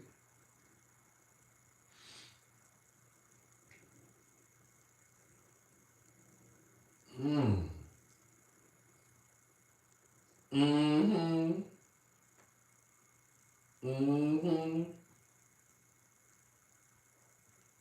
It's this food truck down here in Houston. They do catfish and spaghetti. Mm-hmm. I had never heard of that shit before a day in my life. Spaghetti was always a meal. It was one meal to us. Girl, you doing catfish and spaghetti? Girl, that's 2 meals. Okay. But that's two different meals, girl. Maybe because my mama had 4 kids though. Hello? Baby, we do catfish is one meal, spaghetti is another. We'll eat spaghetti with a salad. We'll do spaghetti with a salad and some bread. That's what we used to always eat that. We would chill spaghetti with a side salad and some garlic bread. Mm-hmm. But the spaghetti was gonna be the main meal. Okay. I will say, like, people who do red beans and rice, I have met people who do red beans and rice as one meal. Now that was a side to us. Like my mama, my grandmother, they like red beans and rice, or like they call them chili beans. Girl, that's a side. Girl, they will fry chicken, candy yams, green beans, red beans and rice, and cornbread. Girl, that was gonna be one meal. Girl, red beans and rice is not a meal. That's a side. Okay? But that's a side. One of my friends was like, no, that's a meal. A meal? She was like, yes, red beans and rice with sausage and cornbread. Girl, no, that's a side. That's a motherfucking side. Girl, that's a side. Okay? Bitch. Okay. Mm-mm.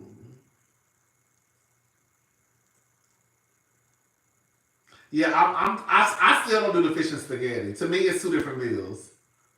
But I hear, like I said, it's a food truck now. I know they do one of their meals is catfish and spaghetti. But the first person I ever heard of that was a girl from St. Louis. And when she said it, I was like, girl, what? She was like, well, I gotta taste for some fish and spaghetti. I was like, fish and spaghetti? She was like, yeah. And I was like, huh? I was like, oh, okay. I was like, are you pregnant? She's like, that's a meal. I was like, a meal? Mm-mm. Baby. Anyways, what else, y'all? What else is going on?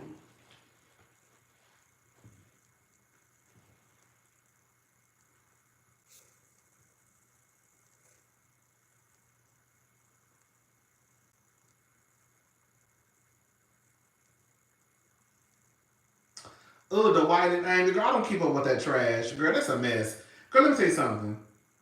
I was talking about that with one of my friends.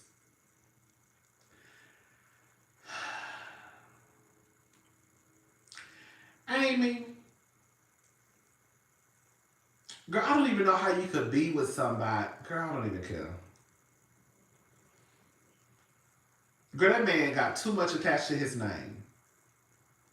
Girl, I don't know, girl. Y'all be wanting a man too much from me, child.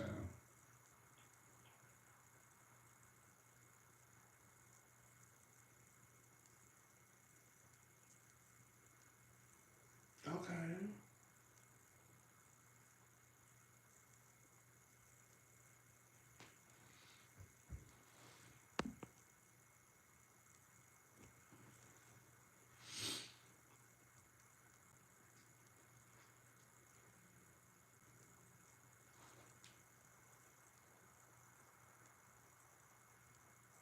Okay.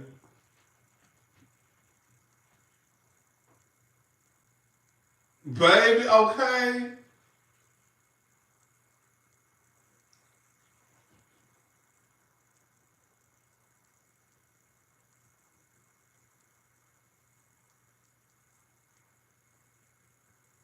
This other woman I knew, she was from not Cincinnati, Columbus. Was it Columbus or Cincinnati? I think she was from Columbus. And they was it Columbus? Or was it Chicago? She used to do spaghetti and fish too. It wasn't strange to her either.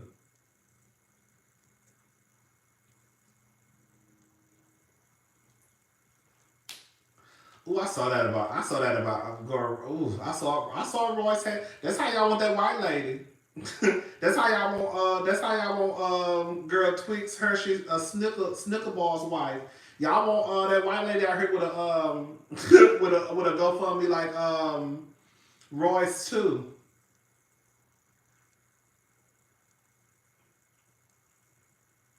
Okay.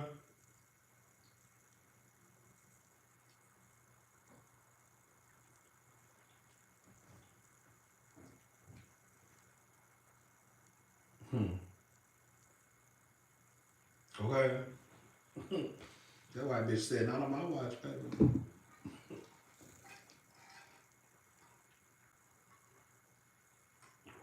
Oh, excuse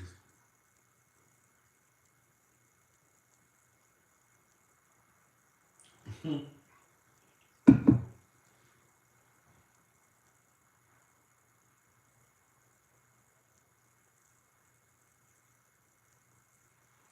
All right, y'all. That's it. I'm gone.